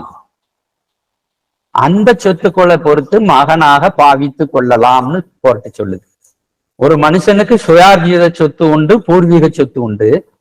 வாய்டு மேரேஜ், வாய்டபிள் மேரேஜ்ல பிறந்த மகனுக்கு ஏன்செஸ்ட்ரல் ப்ராப்பர்ட்டியில உரிமை கிடையாது. ஆனா அப்பாவுடைய செல்ஃப் அக்வர்ட் ப்ராப்பர்ட்டியில உரிமை உண்டு அப்படின்னு சொன்ன கேஸ்ல பாரத மாதா வெர்சஸ் ஆர் விஜய ரங்கநாதன். அடுத்தால ஒரு கேஸ் ரொம்ப முக்கியமானது. அதாவது மார்ச் ஆஃப் லான்னு சொல்லுவோம். 2005 செக்ஷன் 6 அமெண்ட்மெண்ட் வந்திருந்தாலும் நமக்கு 2020 தான் ஒரு கிளாரிட்டி கிடைச்சது. இது மார்ச் ஆஃப் லா. அதே மாதிரி சைட்டேஷன்ஸ் பாத்தீங்கன்னா பழைய சைட்டேஷன்ஸ்க்கு ஓவர் ரூல் செய்யப்பட்டு புதுசா சைட்டேஷன் வந்திருக்கும். அதனாலதான் நாம எதை எடுத்தாலும் லேட்டஸ்ட் சைட்டேஷன் இருக்கா, சிக்கல்ல மாட்டிடக்கூடாது அப்படின்னு நாம கேட்கிற வழக்கத்தை வச்சிருக்கிறோம். லேட்டஸ்ட் சைட்டேஷன் அப்படின்னா ஓவர் ரூல் ஆயிருக்காது அப்படின்னு. இப்ப நாம பாரத மாதா கேஸ்ல என்ன பார்த்தோம்? வாய்டபிள் மேரேஜ்ல பிறந்த குழந்தைகளுக்கு சொத்து கிடையாதுன்னு சொல்லி இருந்தோம். ஆனா 2023 மாண்புமிகு உச்ச நீதிமன்றம் 2023 ரேவண சித்தப்பா வெர்சஸ் மல்லிகார்ஜூன் அப்படிங்கிற case 2023 SEC online supreme court page number 1087. இதுல என்ன சொல்லி இருக்கிறாங்கன்னா, a child of invalid marriage is entitled to a share in the parents property. அப்பா அம்மாவுக்களுக்கு கிடைக்கிற சொத்துக்களை இன்வேலிட் மேரேஜ்ல பிறந்த குழந்தைகளுக்கு உரிமை இருக்கு. அப்பா அம்மாவுக்கு கிடைக்கக்கூடிய செல்ஃப் அக்வர்ட் ப்ராப்பர்ட்டிலையும் உரிமை கேட்கலாம், ஏன்செஸ்ட்ரல் ப்ராப்பர்ட்டிலையும் உரிமை கேட்கலாம்னு இந்த கேஸ்ல சொல்றாங்க. அப்பா அம்மாவுக்கு செல்ஃப் அக்வர்ட் ப்ராப்பர்ட்டி இருக்கு, அப்பா அம்மாவுக்கு பூர்வீக சொத்து இருக்கு. இந்த ரெண்டு சொத்துலையுமே இன்வேலிட் மேரேஜ்ல பிறந்த குழந்தைகள் பாக உரிமை கேட்கலாம் அப்படின்னு ரேவண சித்தப்பா கேஸ்ல மாண்புமிகு உச்ச நீதிமன்றம் சொல்லியது. ஆனா எதை மறுக்குது அப்படின்னா, வாய்டபிள் மேரேஜ்ல பிறந்தவங்க சொத்து வேணா கேட்டு வாங்கிட்டு போட்டும், ஆனா கோபார்ஷனரி மெம்பராக இருக்க முடியாது, கோபார்ஷனரி மெம்பராக மாற முடியாது அப்படின்னு சொல்றாங்க. such a child does not become a co-partner in the Hindu Mitaksara joint family. Child of invalid marriage is entitled to a share in the parents' property, both self-acquired and ancestral. This decision ரேவண சித்தப்பா versus Mallikarjun அப்படிங்கிற case. இதுதான் நம்ம March of லான்னு சொல்றோம். 1937 2005 தொடங்கி 2020 கடந்து இப்ப 2024 வரைக்கும் பல்வேறு தீர்ப்புகள் வந்துகிட்டே இருக்கு. நம்மள அப்டேட் பண்ணிக்கிட்டே வரணும். அந்த செக்ஷனுக்கு அவங்க கொடுக்கிற இன்டர்பிரேஷன்ல அந்த மாற்றங்கள் ஏற்படுது. இப்போ நம்ம joint family property, joint family business எல்லாம் நம்ம கேள்விப்பட்டிருப்போம்.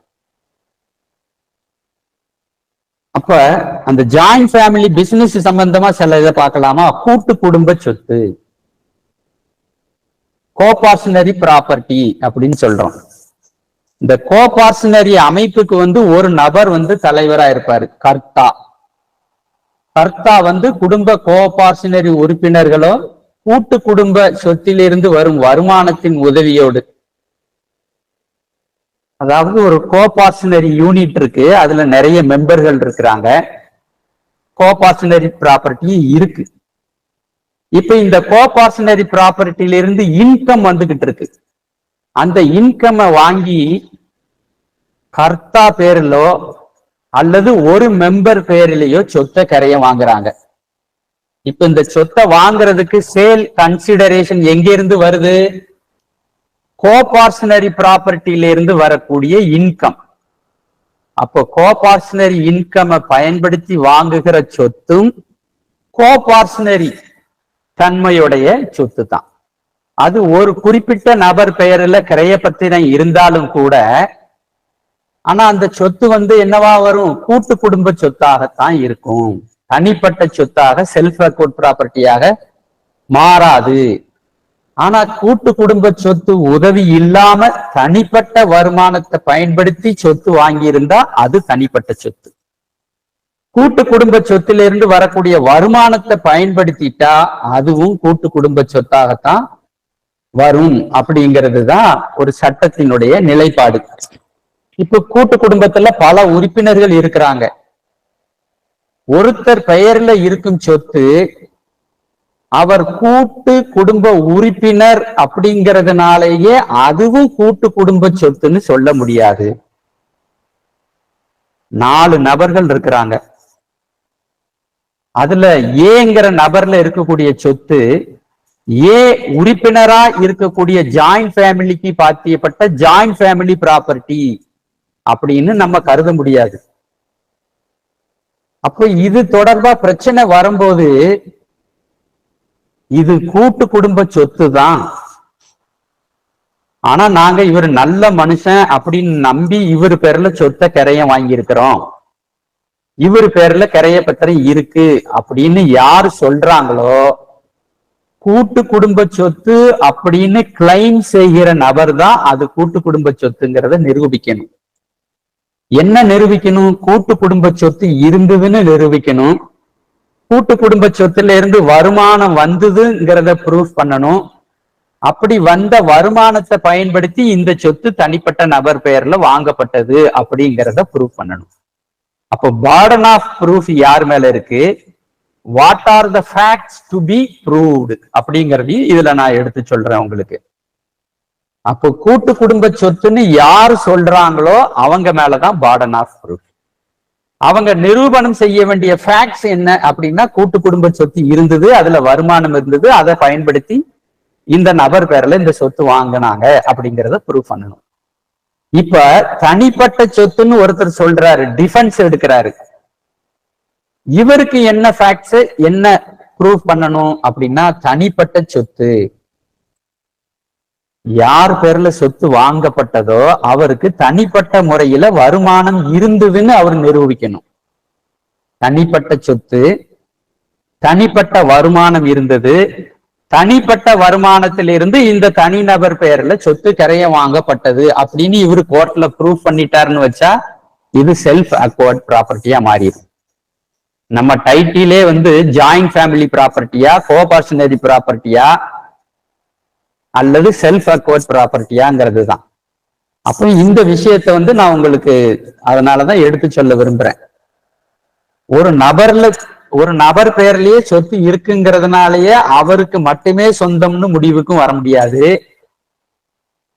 அதே மாதிரி அவரு கூட்டு குடும்ப உறுப்பினரா இருக்கிறாரு அப்படிங்கிறத மட்டுமே அடிப்படையா வச்சு அவர் பேர்ல இருக்கக்கூடிய சொத்து கூட்டு குடும்ப சொத்துன்னு முடிவு பண்ண முடியாது. இந்த சொத்தை வாங்குறதுக்கு பணம் எங்கிருந்து வந்தது, அதுதான் முக்கியமான ஃபேக்ட், சங்கதி. அதை ப்ரூவ் பண்ணணும். அப்ப இது முக்கியமா நாம தெரிஞ்சு கொள்ள வேண்டிய விஷயம். இப்ப ஜாயிண்ட் ஃபேமிலி பிசினஸ், கர்த்தா தனிப்பட்ட முறையில தொழில் செய்வதற்கு உரிமை உண்டு. ஜாயிண்ட் ஃபேமிலியில இருக்கக்கூடிய மெம்பர்ஸ்களும் தனிப்பட்ட முறையில பிசினஸ் செய்யறதுக்கு உரிமை உண்டு. ஆனா ஜாயிண்ட் ஃபேமிலி பிசினஸ் அப்படிங்கிறது எப்ப வரும்? கூட்டு குடும்ப சொத்து இருந்துச்சு, அந்த கூட்டு குடும்ப சொத்தை கர்த்தா மேனேஜர் நிர்வாகம் பண்ணிக்கிட்டு இருந்தாரு, வருமானத்தை எடுத்து தொழிலில் முதலீடு செய்தார். கூட்டு குடும்ப சொத்துல இருந்து வந்த பணத்தை எடுத்து தொழில் ஆரம்பிக்கப்பட்டது அப்படின்னு சொன்னா அந்த தொழிலுக்கு பேரு தான் ஜாயிண்ட் ஃபேமிலி பிசினஸ். பிசினஸ் ஆரம்பிக்க முழு பணமும் அங்கிருந்து வரணுங்கிற அவசியம் இல்லை. ஜாயிண்ட் ஃபேமிலி ப்ராப்பர்ட்டில இருந்து ஒரு ஒரு பகுதி வந்தாலுமே அது ஜாயிண்ட் ஃபேமிலி பிசினஸா மாறிடும். இதுவும் நிறைய இந்த காலத்துல பிசினஸ் இருக்கிறதுனால நாம இந்த பிசினஸ் சம்பந்தப்பட்ட விஷயங்களையும் நாம தெரிஞ்சுக்க வேண்டியது அவசியமாகும். இப்போ இன்னொரு விஷயத்த பேசுவாங்க. பாகப்பிரிவினை அப்படின்னாலே பிளண்டிங் அப்படின்னு ஒரு டேர்ம் யூஸ் பண்ணுவாங்க. கோபார்ஷனரி ப்ராப்பர்ட்டி இருந்தது, செல்ஃப் அக்வர்ட் ப்ராப்பர்ட்டி இருந்தது. இந்த ரெண்டும் ஒன்னா கலப்பது பிளண்டிங். கோபார்ஷனரி ப்ராப்பர்ட்டிக்குள்ள ஒன்னா சேர்ந்து விடுவது, சுயார்ஜித சொத்தும் ஒன்னா சேர்ந்து விடுவதுதான் பிளண்டிங். இதை எப்படி சொல்லலாம் அப்படின்னு சொன்னா, யார் கரைய வாங்கினாங்களோ அவர் விரும்பி அவருடைய விருப்பத்தின்படியே அந்த சொத்தை குடும்ப நன்மைக்காக விட்டு விடுகிறார். தனக்கு இருக்கக்கூடிய தனிப்பட்ட உரிமையை என்ன செஞ்சாரு, விட்டு கொடுக்கிறாரு. அப்படி விட்டு கொடுத்து குடும்பத்துல இருக்கிற எல்லாரும் அந்த சொத்தை பயன்படுத்துறாங்க. அந்த சொத்துல இருந்து வரக்கூடிய வருமானம் எல்லாருக்கும் போய் சேருது. யார் பேர்ல சொத்து இருக்கோ அவர் ஒப்புக்கொள்கிறார். இதுவும் நாம அவரு சுய விருப்பத்தோடு சொத்தை விட்டு கொடுக்கிறது பிளண்டிங். கூட்டு குடும்ப தலைவர் தான் கர்த்தாங்கிறது நமக்கு தெரியும். ஜாயிண்ட் ஃபேமிலி ப்ராப்பர்ட்டி, கோபார்ஷனரி ப்ராப்பர்ட்டி எல்லாம் பார்த்திருக்கிறோம். இந்த ப்ராப்பர்ட்டிய ஃபேமிலி மேனேஜரா இருக்கக்கூடிய கர்த்தா சேல் பண்ண முடியுமா, ஏலினேஷன் செய்ய முடியுமா? நிறைய கேஸ் பார்த்திருக்கோம். அப்பா சொத்தை விற்பனை பண்ணியிருப்பாரு. இப்ப மகன் கேஸ் ஃபைல் பண்ணுவான். இது பூர்வீக சொத்து, இது அப்படியே விக்கிறதுக்கு எங்க அப்பாவுக்கு ஒன்னும் உரிமை கிடையாது. அவர் கிரயம் கொடுத்திருந்தாலும் பேரன்கிற முறையில எனக்கு இருக்கக்கூடிய கோபார்ஷனரி மெம்பர்ங்கிற உறுப்பினர் எனக்கு சேர வேண்டிய சொத்தை பிரிச்சு தரணும் அப்படின்னு சொல்லி அப்பா செய்த சேல் என்ன பொறுத்த வரைக்கும் செல்லாது, என்னுடைய உரிமையை கட்டுப்படுத்தாதுன்னு கேஸ் போடுவாங்க. அதை நம்ம பார்த்திருக்கிறோம். அப்போ கூட்டு குடும்ப தலைவர் கர்த்தா எல்லா நேரத்திலையும் சொத்துக்களை விற்பனை செய்வதற்கு உரிமை கிடையாது. சட்டம் சில குறிப்பிட்ட சந்தர்ப்பங்கள்ல விற்பனை செய்யறதுக்கு அனுமதி கொடுக்குது. மற்றவங்க எல்லாம் மைனர்ஸா இருப்பாங்க.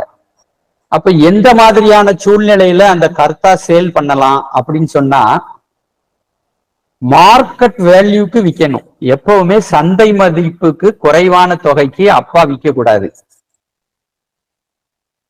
குடும்பத்துக்கு பணம் தேவைப்படும் போது விற்பனை செய்யலாம்.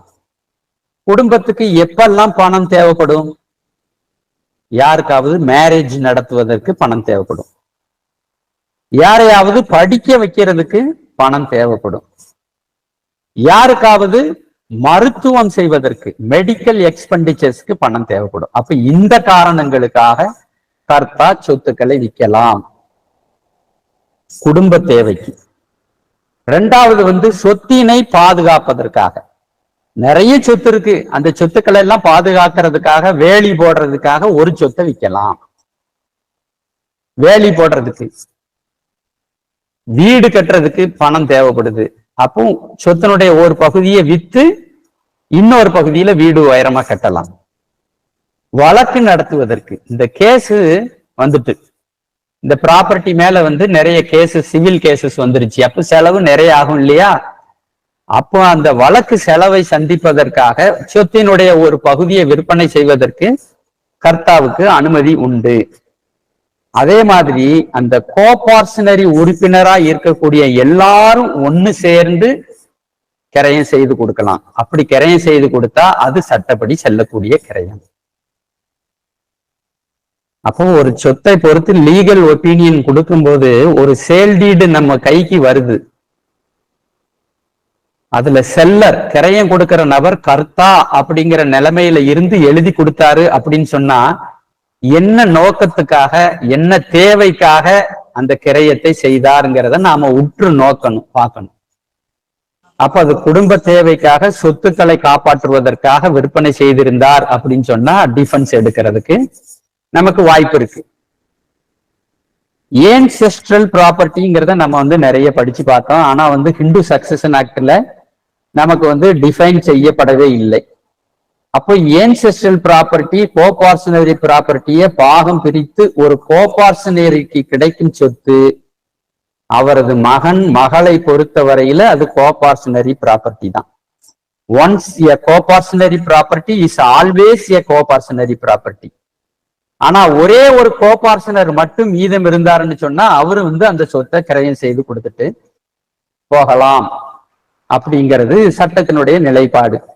ஏன்செஸ்ட்ரல் ப்ராப்பர்ட்டியா இல்லையா? எது ஏன்செஸ்ட்ரல் ப்ராப்பர்ட்டி?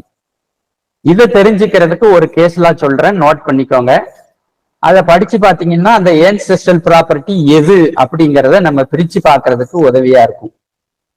எஸ் தர்சினா எஸ் தக்ஷினா வெர்சஸ் சின்ன பொண்ணு. எஸ் தக்ஷினா வெர்சஸ் சின்ன பொண்ணு 2017 வால்யூம் 7 MLJ மெட்ராஸ் லா ஜேர்னல் பேஜ் நம்பர் 414 414. இது வந்து ஏன்செஸ்ட்ரல் ப்ராப்பர்ட்டியா இல்லையா அப்படிங்கிறத தெரிஞ்சுக்கிறதுக்கு ஒரு நல்ல சைட்டேஷன். இதை நீங்க வாசிச்சு பாத்தீங்கன்னா நம்ம இதுல தொடர்ந்து பேசுனதுக்கு வந்து கூடுதல் புரிதலை ஏற்படுத்தும். இப்போ இன்னொரு டேர்ம் வந்து பயன்படுத்துறது வந்து பார்த்திருப்பீங்க, அப்ஸ்ட்ரக்டட் ஹெரிட்டேஜ். அப்ஸ்ட்ரக்டட் ஹெரிட்டேஜ் தடை செய்யப்பட்ட பாரம்பரியம். அன்அப்ஸ்ட்ரக்டட் ஹெரிட்டேஜ் அப்படின்னு 2 டேர்ம்ஸ் இருக்கு. இந்த அப்ஸ்ட்ரக்டட் ஹெரிட்டேஜ்னா என்ன, அன்அப்ஸ்ட்ரக்டட் ஹெரிட்டேஜ்னா என்ன? இப்ப நம்ம ஹிந்து சக்சஷன் ஆக்ட்ல சொல்லப்பட்டிருக்கிறது வந்து பிறப்புனாலேயே சொத்துல உரிமை கிடைக்கும், பிறந்தா போதும் சொத்துல உரிமை வந்துடும். இது அன்அப்ஸ்ட்ரக்டட் ஹெரிட்டேஜ். அப்போ எது சார் அப்ஸ்ட்ரக்டட் ஹெரிட்டேஜ் அப்படின்னா, ஒரு ஆளு உயிரோட இருக்கிறான், அவர் உயிரோட இருக்கிற வரைக்கும் ஏங்கிற நபருக்கு சொத்துல உரிமையே ஏற்படாது. அந்த நபர் இறந்து போயிட்டாருன்னு சொன்னா ஏவுக்கு உரிமை வந்து சேரும். அப்படி உரிமையாளர் இறந்து போனால் மட்டும்தான் இன்னொருவருக்கு உரிமை வரும் அப்படின்னு சொன்னா அது அப்ஸ்ட்ரக்டட் ஹெரிட்டேஜ். இதுதான் அப்ஸ்ட்ரக்டட் அன்அப்ஸ்ட்ரக்டட் அப்படிங்கிறதுக்கு சிம்பிளா சொல்லியிருக்கிறேன். இன்னைக்கு வந்து சட்டத்தின் எல்லா தலைப்பின் கீழையும் யூடியூப்ல ஆயிரக்கணக்கான வீடியோக்கள் அவைலபிளா இருக்கு. தினந்தோறும் ஒவ்வொரு வீடியோவை ஒவ்வொரு தலைப்பின் கீழே நாம காலையில வாக்கிங் போகும்போதோ அல்லது வீட்டுல ஓய்வு எடுக்கும் போதோ கேட்டோம்னு சொன்னா நமக்கு வந்து நல்ல ஒரு புரிதல் ஏற்படக்கூடிய வாய்ப்பு இருக்கு. இந்த சூழ்நிலையில ஹிந்து சக்சஷன் ஆக்ட் தொடர்பா சில விஷயங்களை உங்களோட பகிர்ந்து கொள்வதற்கு எனக்கு வாய்ப்பு கொடுத்ததற்காக ரொம்ப சந்தோஷப்படுறேன். உங்களுக்கு நான் என்னுடைய பணிவான நன்றியை தெரிவித்துக் கொள்கிறேன். கடந்த 2 வகுப்புகள்ல வந்து நீங்க கேள்வி கேட்பதற்கு தயாரா இருந்தீங்க, ஆனா நான் பின்னால பார்க்கலான்னு சொல்லியிருந்தேன். ஒரு நீதிபதியா இருக்கிறதுனால நான் வந்து லீகல் கன்சல்டண்டா மாற முடியாது இல்லையா? சில கேள்விகளை நீங்க கேட்டு நான் சொல்ற பதில் நாளைக்கு என்னுடைய கோர்ட்லயே வந்து நீங்க நிக்க வேண்டிய சூழ்நிலை ஏற்படும். இருந்தாலும் இன்னைக்கு சில கேள்விகளுக்கு பதில் சொல்லலாம் அப்படின்னு நான் நினைக்கிறேன். ஒரு சில கேள்விகள் யாராவது கேட்க விரும்புனா நீங்க இப்ப கேட்கலாம்.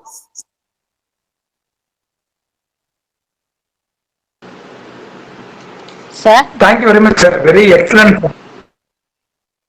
ஒரு நிமிஷம், யாரும் உங்களுக்கு டவுட்ஸ் போடலாம், இடையில பேசினா தொந்தரவா இருக்கும். ஹேண்ட் ரைஸ் பண்ணுங்க, நம்ம கூப்பிடுறோம். யாருக்கு டவுட்ஸ் இருக்கோ அவங்க ஹேண்ட் ரைஸ் பண்ணுங்க, கூப்பிடுறோம்.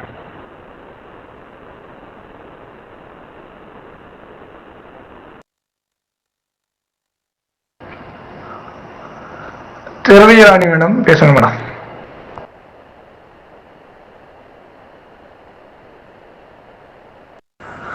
திரவியராணி மேடம் பேசுங்க மேடம், அன்மியூட் பண்ணிட்டு பேசுங்க. Sir good evening sir. Good evening ma'am. Sir இப்போ சார் சார் இப்போ ஓரல் பார்ட்டிஷன் வந்து முன்னாடியே நடந்துருச்சு, 1995லேயே நடந்துருச்சுன்னா இப்போ வந்து டாட்டாஸ் வந்து கேட்கலாமா சார்? ஆல்ரெடி ஃபாதருக்கும் சன்ஸுக்கும் இடையில ஒரு oral partition made on 1995 sir. வாய்மொழி பாகப்பிரிவினை அப்படிங்கிறது சட்டத்தால் அனுமதிக்கப்பட்ட ஒன்றுதான். இப்ப வந்து 20/12/2004 இருந்து 9/9/2005 வரைக்கும் வாய்மொழி பாகப்பிரிவினை அனுமதிக்கப்படல. 20/12/2004 முன்பாக வாய்மொழி பாகப்பிரிவினை நடந்து அது நடைமுறைக்கு வந்து விட்டது. Revenue records mutated, the oral partition acted upon அப்படிங்கிற கூடுதல் ஃபேக்ட்ஸை உங்களால ப்ரூவ் பண்ண முடியும் அப்படின்னா அது valid partition. This is my answer. Thank you sir.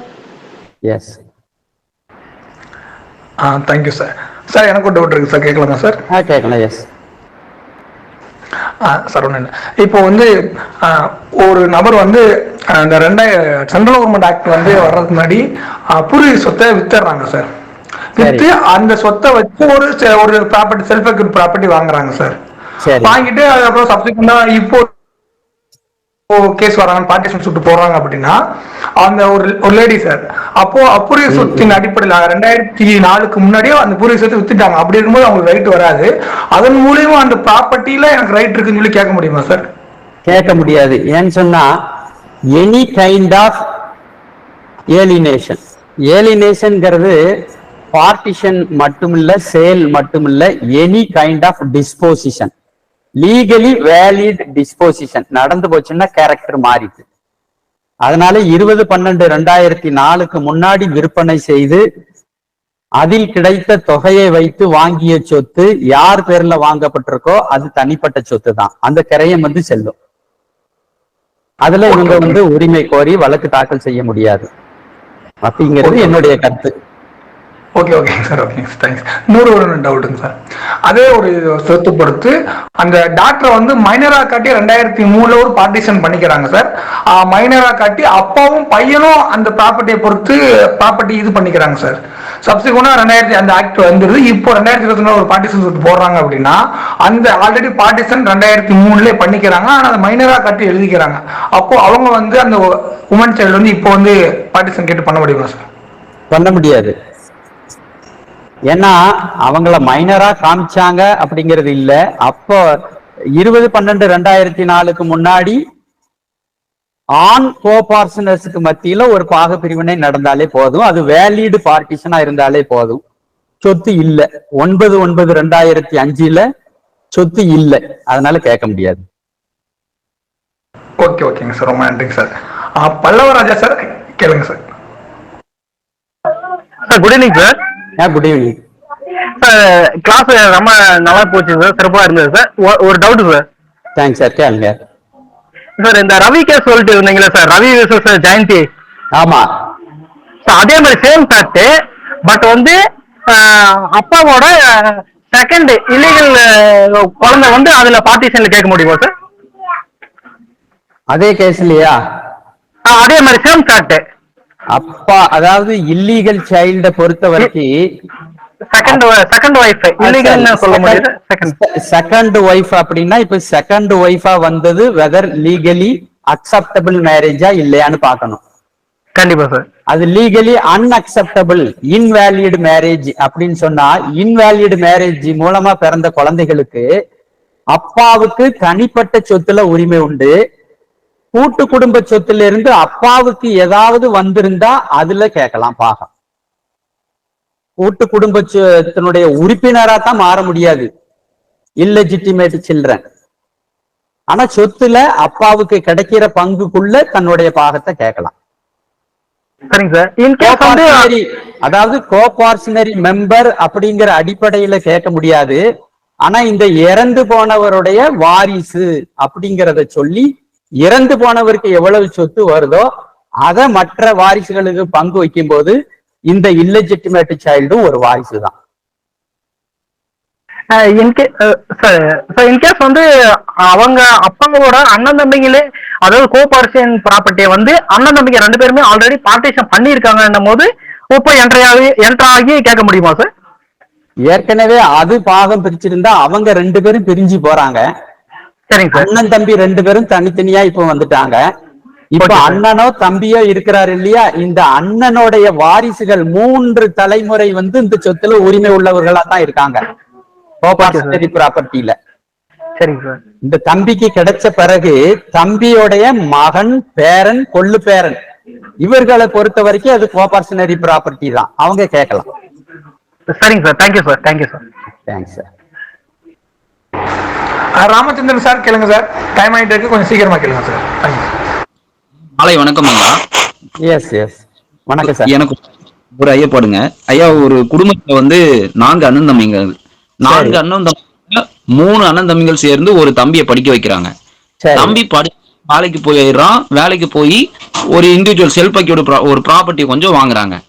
இப்போ 4 பேரும் வந்து கூட்டா தான் இருக்காங்க. ஆனா தம்பி வந்து தன்னுடைய சுய சம்பாதியத்துல வேலைக்கு போய் அதுல இருந்து கிடைச்சதுல தான் அந்த சொத்தை வாங்கியிருக்கான்.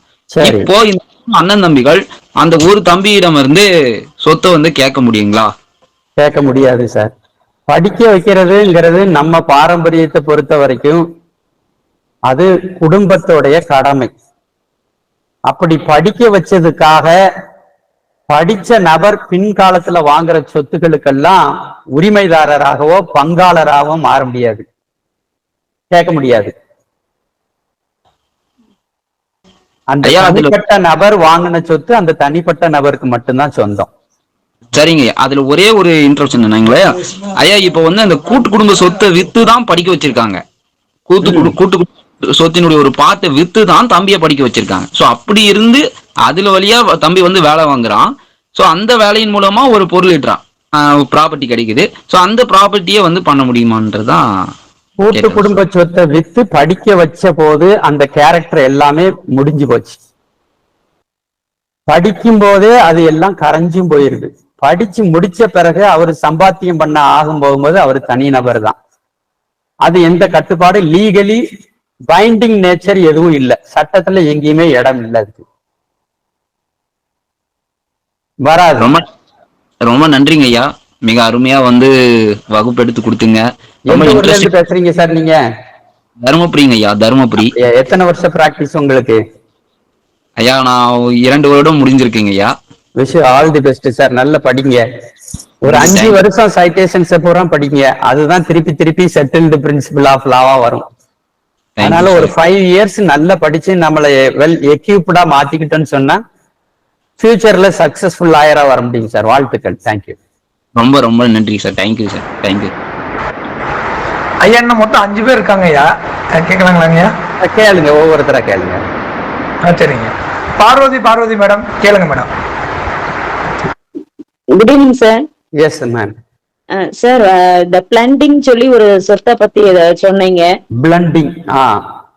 அது கொஞ்சம் அது இன்னும் கொஞ்சம் விரிவா புரியும்படியா சொல்லணுமோ ma'am? Hello Parvathi madam. Sir sir கேக்குதா சார்? கேக்குது, இப்ப கேக்குது. கொஞ்சம் விளக்கமா சொல்லணுமா அத கொஞ்சம் ஷார்ட்டா சொன்னா கொஞ்சம் நல்லா இருக்கும் சார். ஒண்ணு இல்லைங்கம்மா. ஒவ்வொரு மனுஷனுக்கும் வந்து கூட்டு குடும்ப சொத்துன்னு ஒண்ணு இருக்கும். அது ஏன்செஸ்ட்ரல் ப்ராப்பர்ட்டி, பூர்வீக சொத்து, கோபார்ஷனரி ப்ராப்பர்ட்டி, என்ன பேர் வேணாலும் மாத்தி வச்சுக்கலாம். ஆக குடும்ப சொத்துன்னு ஒண்ணு, இன்னொன்னு அவருடைய தனிப்பட்ட சம்பாத்தியத்துல வாங்கின சொத்து. இந்த ஒவ்வொரு மனுஷனுக்கும் 2 ரோல் கொடுக்குறாங்க. குடும்பத்தை பொறுத்த வரைக்கும் அவர் குடும்ப உறுப்பினர்களோடு சேரும்போது குடும்பத்தினுடைய ஒரு உறுப்பினர், இது ஒரு ரோல். தனிப்பட்ட முறையில இன்னொரு ரோல், தனி நபர். குடும்ப உறுப்பினர், தனி நபர், 2 ரோல் இருக்கு. அப்ப குடும்ப உறுப்பினர்ங்கிற அடிப்படையில அவருக்கு சில சொத்துக்கள்ல உரிமை இருக்கு. ஆனா அவர் வேலை செய்யறாரு, வருமானம் ஈட்டுகிறாரு, அதை பயன்படுத்தி ஒரு சொத்தை வாங்குறாரு. அவர் பேர்ல சொத்தை வாங்கிட்டாரு. அவர் சம்பாத்தியம் பண்ணி சம்பாத்தியம் பயன்படுத்தப்பட்டதுனால அது செல்ஃப் அக்வர்ட் ப்ராப்பர்ட்டி. ஆனா இப்ப அவர் ஃபீல் பண்றாரு, குடும்பம் வந்து நமக்கு நிறைய உதவி செஞ்சிருக்கிறாங்க, சொத்துக்களை விற்று படிக்க வச்சிருக்கிறாங்க, முன்னால கேள்வி கேட்ட மாதிரி. அப்ப இந்த குடும்பத்துக்கு நாம ஏதாவது செய்யணுமே அப்படின்னு அவர் விரும்புறாரு. அப்ப தன்னுடைய சொந்த வருமானத்துல அந்த சொத்தை வாங்கியிருந்தாலும் குடும்ப நன்மைக்காக கூட்டு குடும்ப சொத்தோட அதை கலந்துடுறாரு, மிக்ஸ் பண்றாரு, இந்த சொத்தை கொடுத்துடுறாரு குடும்பத்துக்காக. ஆனா பத்திரம் எதுவும் எழுதி கொடுக்கல, அவரு பத்திரம் எதுவும் எழுதி கொடுக்கல. அதுல இருந்து வர்ற வருமானத்தை அவர் மெம்பரா இருக்கும்போது அவருடைய அண்ணங்க தம்பிங்க, அண்ணன் பிள்ளைங்க தம்பி பிள்ளைங்க எல்லாருமே அதை பயன்படுத்துற மாதிரி அதை பெர்மிட் பண்றாரு. அவரும் சில சட்ட நடவடிக்கைகள்ல வந்து அதை ஒப்புக்கொள்றாரு. என்னுடைய சொந்த ப்ராப்பர்ட்டி தான், என்னுடைய வருமானத்துல வாங்கின ப்ராப்பர்ட்டி தான், ஆனா எனக்கு அவங்க செய்த உதவி அதிகம், அதனால அவங்களுக்கு நான் ஏதாவது திருப்பி செய்யணும் அப்படிங்கிற எண்ணத்துல இந்த சொத்தை குடும்பத்துக்காக நான் விட்டு கொடுத்துட்டேன் அப்படின்னு சொல்லி ஏதாவது ஒரு சட்ட நடவடிக்கைகள்ல ஒப்புக்கொள்றாரு. பின்னால எதுவும் எழுதி வைக்காம இறந்து போயிறாரு. இப்ப இவருடைய மகன் வந்து இது எங்க அப்பா சொத்துன்னு கேஸ் ஃபைல் பண்ணும்போது அவர் முன்னாடி அட்மிஷன் போட்டார் இல்லையா, அதை எடுத்து சொல்லி குடும்ப சொத்தோட அவர் சொத்தையும் கலந்து விட்டது. குடும்ப சொத்துக்களை பாக பிரிவினை பண்ணும்போது தன்னுடைய சொத்தையும் சேர்த்து பாக பிரிவினையில எல்லாரும் எடுத்துக்கோங்க அப்பான்னு அவர் சொல்லி இருக்கிறாரு. இத நீதிமன்றத்துல எடுத்து சொல்லும் போது இந்த பிரின்சிபிள், பிளண்டிங் பிரின்சிபிள் அப்ளை பண்ணி இது தனிப்பட்ட சொத்தாக இருந்தாலும் கூட அவருடைய விருப்பம் வந்து குடும்ப உறுப்பினர்கள் அனைவரும் பயனடையணும்னு விட்டு கொடுத்ததுனால இதுவும் குடும்ப சொத்து அப்படின்னு நீதிமன்ற முடிவுக்கு வரும். இதுதான் இந்த blending principle. Okay sir. Sir இன்னும் ஒரே ஒரு கொஸ்டின் சார். கேளுங்கம்மா. சார் இப்போ வந்து நம்ம அதே இது இப்போ ஒருத்தவங்க வந்து செல்ஃபா ஒரு ப்ராப்பர்ட்டி வாங்கியிருக்காங்க, அதை நம்ம கூட்டு குடும்ப சொத்தா எடுத்துக்கலாமா? ரெண்டாவது அவங்க இறந்துட்டாங்க, அவங்க பையன் வாரான், 2 பேர் இருக்காங்க, பொண்ணும் பையனும் இருக்காங்க. பையன் வந்து மேரேஜுக்கு பண்ணதுக்கு அப்புறம் அவங்க ஒய்ஃபையும் குழந்தையும் விட்டுட்டு இறந்துடுறாங்க. இறக்குறதுக்கு முன்னாடி சொத்தை வந்து அக்காவுக்கு எழுதி கொடுத்துட்றாங்க, பாக விடுதலை பாத்தியம் எழுதி கொடுத்துட்றாங்க. நம்ம அதுல என்ன சார், எப்படி சார் அதுல வரலாம், கேட்கலாமா? அந்த பையனுக்கு உரிமை இருக்கா இல்லையா? அதாவது கூட்டு குடும்ப சொத்தா இல்லையா அப்படிங்கிறதுக்கு டெஸ்ட் என்னன்னா, அந்த சொத்தை வாங்குறதுக்கு பணம் எங்கிருந்து வந்ததுங்கிறதான். அவரு சம்பாத்தியத்தை போட்டிருந்தாரு அப்படின்னு சொன்னா அது அவருடைய தனிப்பட்ட சொத்து. ஆனா அவரே வந்து குடும்பத்துல மற்ற உறுப்பினர்கள்லாம் பணம் கொடுத்து உதவி செஞ்சிருக்கிறாங்க, அல்லது விவசாயம் பண்றாங்க, கூட்டு குடும்ப சொத்துல விவசாயம் நடக்குது, அந்த விவசாயத்தில இருந்து வர பணத்தை எடுத்து இவர் தாம் பேருக்கு சொத்தை வாங்கிக்கிட்டாருன்னா இதுவும் கூட்டு குடும்ப சொத்து தான். இதை நிரூபிக்க முடியும்னு சொன்னா மட்டும்தான் அது கூட்டு குடும்ப சொத்துன்னு கொண்டு வரலாம், அல்லது அது செல்ஃப் அக்வர்ட் ப்ராப்பர்ட்டிங்கிற பேர்ல தான் இருக்கும். அவரு பேர்ல இருக்கிறதுனாலயே அது செல்ஃப் அக்வர்ட் ப்ராப்பர்ட்டின்னு எடுத்துக்க முடியாது. ஆனா அதை வாங்குறதுக்கு பணம் எங்கிருந்து அவருக்கு வந்தது அப்படிங்கிறத வந்து நீங்க எடுத்து சொல்லணும். கூட்டு குடும்ப சொத்து இருந்தது, அதுல இவர் உறுப்பினரா இருந்தாரு, கூட்டு குடும்ப சொத்துல இருந்து வருமானம் வந்தது, அந்த வருமானத்தை பயன்படுத்தி தான் இந்த சொத்து வாங்கினாருன்னு நீங்க ப்ரூவ் பண்ணிட்டீங்கன்னு சொன்னா எல்லாருக்கும் உரிமை வந்துடும். இதை நிரூபிக்க முடியலன்னு சொன்னா அவரு பேர்ல பத்திரம் இருக்கு, அது அவருடைய தனிப்பட்ட சொத்துன்னு போயிடும். ஒரு கேஸ் இருக்கு madam, AIR 1954, AIR 1954, supreme court 379, Srinivas Krishna Rao versus Narayan Devji, AIR 1954 SC 379. இதை நீங்க படிச்சு பாத்தீங்கன்னா அந்த கூட்டு குடும்ப சொத்து தனிப்பட்ட சொத்தை பத்தி நீங்க வந்து புரிஞ்சுக்கலாம். ஓகே சார், ரொம்ப நன்றிமா. வேற யாராவது கேள்வி இருந்தா கேட்கலாம். எஸ்டி தர்மா சார், கேளுங்க சார். யாராவது கேள்வி கேட்க விரும்புறாங்களா? கேளுங்க கேளுங்க. Sir good evening sir. Yes sir. Sir அப்பாவுக்கு வந்து 3 டாட்டர்ஸ் ஒரு சன் இருக்காங்க சார். சரி. அதுல ஒரு 5 ஏக்கர்ஸ் இருக்கு சார் அப்பாவுக்கு. சரி. அதுல என்ன செய்யறாருன்னா ஒரு ஃபர்ஸ்ட் டாட்டருக்கு மட்டும் ஒரு 46 சென்ட் வந்து ஒரு செட்டில்மெண்ட் டீட் மூலியமா எழுதி வச்சிருக்காரு சார். சரி. அது கொஞ்ச நாள் கழிச்சு சார் அதே அந்த 46 சென்டையும் சேர்த்து இந்த 4 பசங்களுக்கும் ஒரு பார்ட்டிஷன் டீட் பண்ணி வச்சிருக்காரு சார். ஓ சரி சரி, அந்த பார்ட்டிஷன்ல மகளுக்கு கொடுக்கலையா? அதான் சார் மகனுக்கு ஏற்கனவே கொடுத்துருந்தாங்க சார் 46 சென்ட் அந்த ஆமா. ஃபர்ஸ்ட் டாட்டருக்கு, அதையும் சேர்த்து பார்ட்டிஷன் பண்ணிடுறாங்க சார். சரி, பார்ட்டிஷன் பண்ணி மகளுக்கே கிடைச்சிருதா? மகள் அது யாருக்கு அப்படி டிஸ்பியூட்ல இருக்கு சார். இப்ப பிரச்சனை அதான் சார். இப்ப அந்த ஃபர்ஸ்ட் டாக்டர் என்ன, இந்த சொத்து அப்பாவுக்கு எப்படி கிடைச்சதுன்னு பாக்கணும்.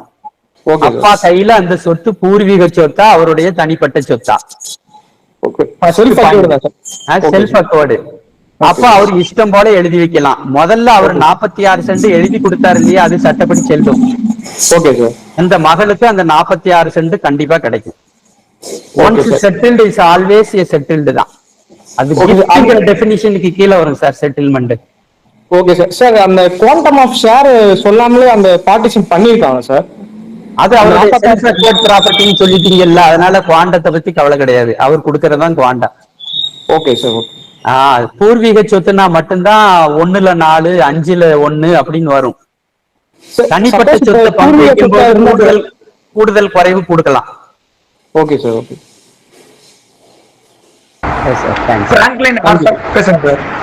Hello sir, good evening sir. பெங்களூர்ல இருந்து பேசுறேன். Sir good evening. இது வந்து இந்த கேஸ் எக்ஸாம்பிள் நான் கொடுத்திருக்கிறது Bangalore property issue related. Okay sir, ஒரு பர்சன் இருக்காரு, 1930ல ப்ராப்பர்ட்டி வாங்குறாரு. ஓகே, அவரு அந்த பத்திரத்துல சைன் போடுறது இல்ல. இது ஒரு பேக்ரவுண்ட். ஓகே, நெக்ஸ்ட் வந்து சேல் டீட்ல வந்து பர்ச்சேஸ் சைன் பண்ணனும்ங்கிறது இல்ல. Yes correct.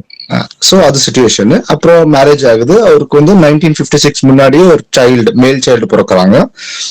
அப்புறம் 2 கேர்ள் சைல்ட்ஸ். சோ ஃபாதருக்கு ஒரு சன்னு 2 கேர்ள்ஸ் டாட்டர்ஸ். சோ இப்போ ஃபாதர் வந்து 1975 பீரியட்ல எக்ஸ்பயர் ஆகுறாரு வித்தவுட் வில், இன்டெஸ்டேட். 1975. ஓகே, 90. அப்ப வந்து கிட்ஸ் எல்லாம் யங்ஸ்டர்ஸ் தான். அண்ணன் தான் ஃபேமிலி ஹெட் அப்போ. சோ அவர் வந்து 1983ல ரெவென்யூ ரெக்கார்ட்ஸ்ல அப்டேட் பண்ணிக்கிறார், மியூட்டேட் பண்ணிக்கிறார் அவர் பேருக்கு. ஓகே, அப்புறம் தங்கச்சிங்களுக்கெல்லாம் மேரேஜ் பண்ணி முடிக்கிறாரு. சோ 1996 ஆன்வர்ட்ஸ் டில் ஜனவரி 2004 வரைக்கும் ப்ராப்பர்ட்டி செல் பண்றாரு, முக்காவாசி 3/4 ஆஃப் தி ப்ராப்பர்ட்டி. சரி. அப்புறம் 2005 லா வருது. அப்புறம் 1994ல கர்நாடகா லா கூட வருது, ஸ்டேட் லாஸ் அமெண்ட்மெண்ட்ஸ், ரைட். அப்புறம் 2016ல வந்து சிஸ்டர்ஸ் வந்து அண்ணன் மேல கேஸ் போடுறாங்க. சரி. இது பார்ட்டிஷன் ஷூட். அதுக்குள்ள சேல் பண்ணாரு இல்லையா, அத பர்ச்சேஸ் பண்ணவங்க மேலயும் கேஸ் ஃபைல் பண்றாங்க. எஸ், பார்ட்டிஷன் ஷூட்ஸ் ஃபைல் பண்றாங்க. நம்ம பங்கு இருந்தது, பட் அண்ணன் சேல் பண்ணிட்டாங்க. So we need the share என்றது கிளைம். சோ இந்த சூழ்நிலை, இந்த சிச்சுவேஷன்ல அவங்களுக்கு வந்து என்ன மாதிரி ரைட்ஸ் இருக்கும் சார்? அதாவது இது அப்பாவுக்கு self acquired property. Yes. Section 8 of Hindu succession act applicable ஆகும். கரெக்ட். செக்ஷன் 8 படி ஒரு ஆண் வந்து சுயார்ஜித செல்ஃப் அக்வர்ட் ப்ராப்பர்ட்டியை பொறுத்து எதுவும் எழுதி வைக்காம இறந்து போகிறாரு, டைடு இன்டெஸ்டேட். அப்ப அவருடைய எல்லா லீகல் ஹேர்ஸ்க்கும் ஈக்குவல் ரைட் வரும். லீகல் ஹேர்ஸ் மீன்ஸ் அவருடைய ஒய்ஃப், அவருடைய மதர், அவருடைய சன், அவருடைய டாட்டர்ஸ் எல்லாருக்கும் equal right. On the date of death யார் யாரெல்லாம் இருந்தாங்களோ they are equally entitled to. So அவர் இறந்த பிறகு மகன் மட்டுமே உரிமையாளர்ங்கிற மாதிரி சேல் பண்ணிருக்கிற அந்த சேல் வந்து இன்வேலிட் இன் லா. ஆனா அது தெரிய வந்ததுல இருந்து 3 இயர்ஸ்க்குள்ள அவங்க சேலஞ்ச் பண்ணணும் daughters from the date of knowledge. அது லிமிடேஷன். 3 இயர்ஸ்க்குள்ள அவங்க சேலஞ்ச் பண்ணிட்டாங்கன்னு சொன்னா there is possibility for them to win their case. Okay, இந்த கேஸ்ல 2015ல தான் அவங்களுக்கு நாலேஜ் வந்ததுன்னு சொல்றாங்க. அதுல இருந்து 3 இயர்ஸ்க்குள்ள கோர்ட்ல கேஸ் ஃபைல் பண்றாங்க, அந்த சேல்ஸ் சேலஞ்ச் பண்றாங்க அப்படின்னா அவங்க ஜெயிக்க முடியும். அந்த சேல் வந்து இவங்க பாகத்தை பொறுத்து இன்வேலிட். ஓகே, அப்புறம் இந்த மியூட்டேட் ரெவென்யூ ரெக்கார்ட்ஸ்ல அப்டேட் பண்ணது அது வந்து அதெல்லாம் செல்லாது. அது வந்து அது ஒரு டைட்டில் டீட் கிடையாது. கோர்ட்டை பொறுத்த வரைக்கும் டைட்டில் டீட்ஸ்ங்கிறது sale deed, gift deed, will அந்த மாதிரி தான். ஓகே ஓகே இப்போ ஆக்சுவல் சிச்சுவேஷன் என்னன்னா அந்த ஃபாதர் அண்ணன் பிரதர் அப்புறம் டாக்டர் சிஸ்டர்ஸ் வந்து குளூடா இருக்காங்க. ஸோ அதனாலதான் கிளைம்ஸ் இது. குளூட் எக்ஸாம்பிள்னா பிரதர் வந்து ப்ராப்பர்ட்டி சேல் பண்ணாங்க, பண்ணிட்டு பர்ச்சேஸ் பண்ணவங்களை டீஃப்ராட் பண்றதுக்காக சிஸ்டர் கூட சேர்ந்துக்கிறாரு. அப்புறம் ப்ராப்பர்ட்டி கூட பர்ச்சேஸ் பண்றாரு, நமக்கு வித்துட்டு மேல இன்னொரு இடத்துல வாங்குறாரு மேக்கர். அப்ப அந்த பர்ச்சேசர் வந்து போனஃபைடு பர்ச்சேசர் அப்படின்னு சொல்லி எடுக்கலாம். ஆனாலும் அது அவ்வளவு தூரம் ஜெயிக்காது. இந்த அந்த பையனுடைய ஷேருக்கு கீழே இவங்க பர்ச்சேஸ் பண்ண ப்ராப்பர்ட்டி வந்துடுச்சுன்னு சொன்னா அவங்களே ஓனரா கண்டினியூ ஆவாங்க. ஏன்னா அவருக்கும் உரிமை இருக்கு, அவருக்கும் உரிமை இருக்கு. அவருடைய போர்ஷனுக்கு கீழே அது வரணும், ஷேருக்கு கீழே அது வரணும். இன்னொரு இன்ஸ்டன்ஸ் சார், மிச்சம் 1/4 இருந்ததுல ப்ராப்பர்ட்டி அது கூட ரிலீஸ் டேட்டா வாங்கிட்டாரு தகச்சிட்டு வந்து.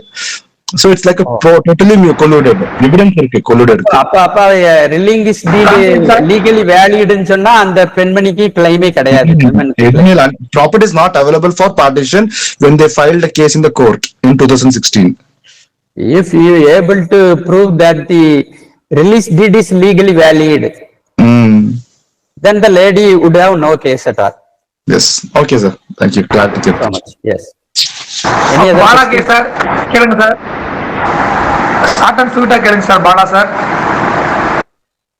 S sir. Sir trust property பத்தி ஒரு சின்ன ஒரு கொஸ்டின் சார், அவ்வளவுதான் சார். நான் கோயம்புத்தூர்ல இருந்து பாலாங்க சார். Yes sir, you proceed. Yes sir. Yes sir. Sir ஒரு எஜுகேஷனல் ட்ரஸ்ட் ஆக்சுவலா அவங்க வந்து மார்க்கேஜுக்கு வராங்க சார். ஆக்சுவலா இப்ப ட்ரஸ்ட் ப்ராப்பர்ட்டிய மார்க்கேஜ் பண்ணணும்னா கோர்ட்ல இருந்து என்ஓசி ஒரு ஆப்ஷன் இருக்கு.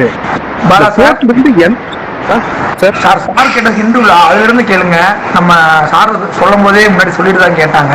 அதனால டவுட் எல்லாம் நம்ம சீனியர்ஸ் கேட்டுக்கலாம். சார் எடுத்த செஷன்ஸ்ல எதுவும் டவுட் இருந்தா கேளுங்க சார், சரிங்களா? இல்லைன்னா நம்ம அடுத்து இருக்கும். சாரி ஃபார் இன்கன்வீனியன்ஸ் சார், வேற ஒன்றும் இல்லை, சரிங்களா?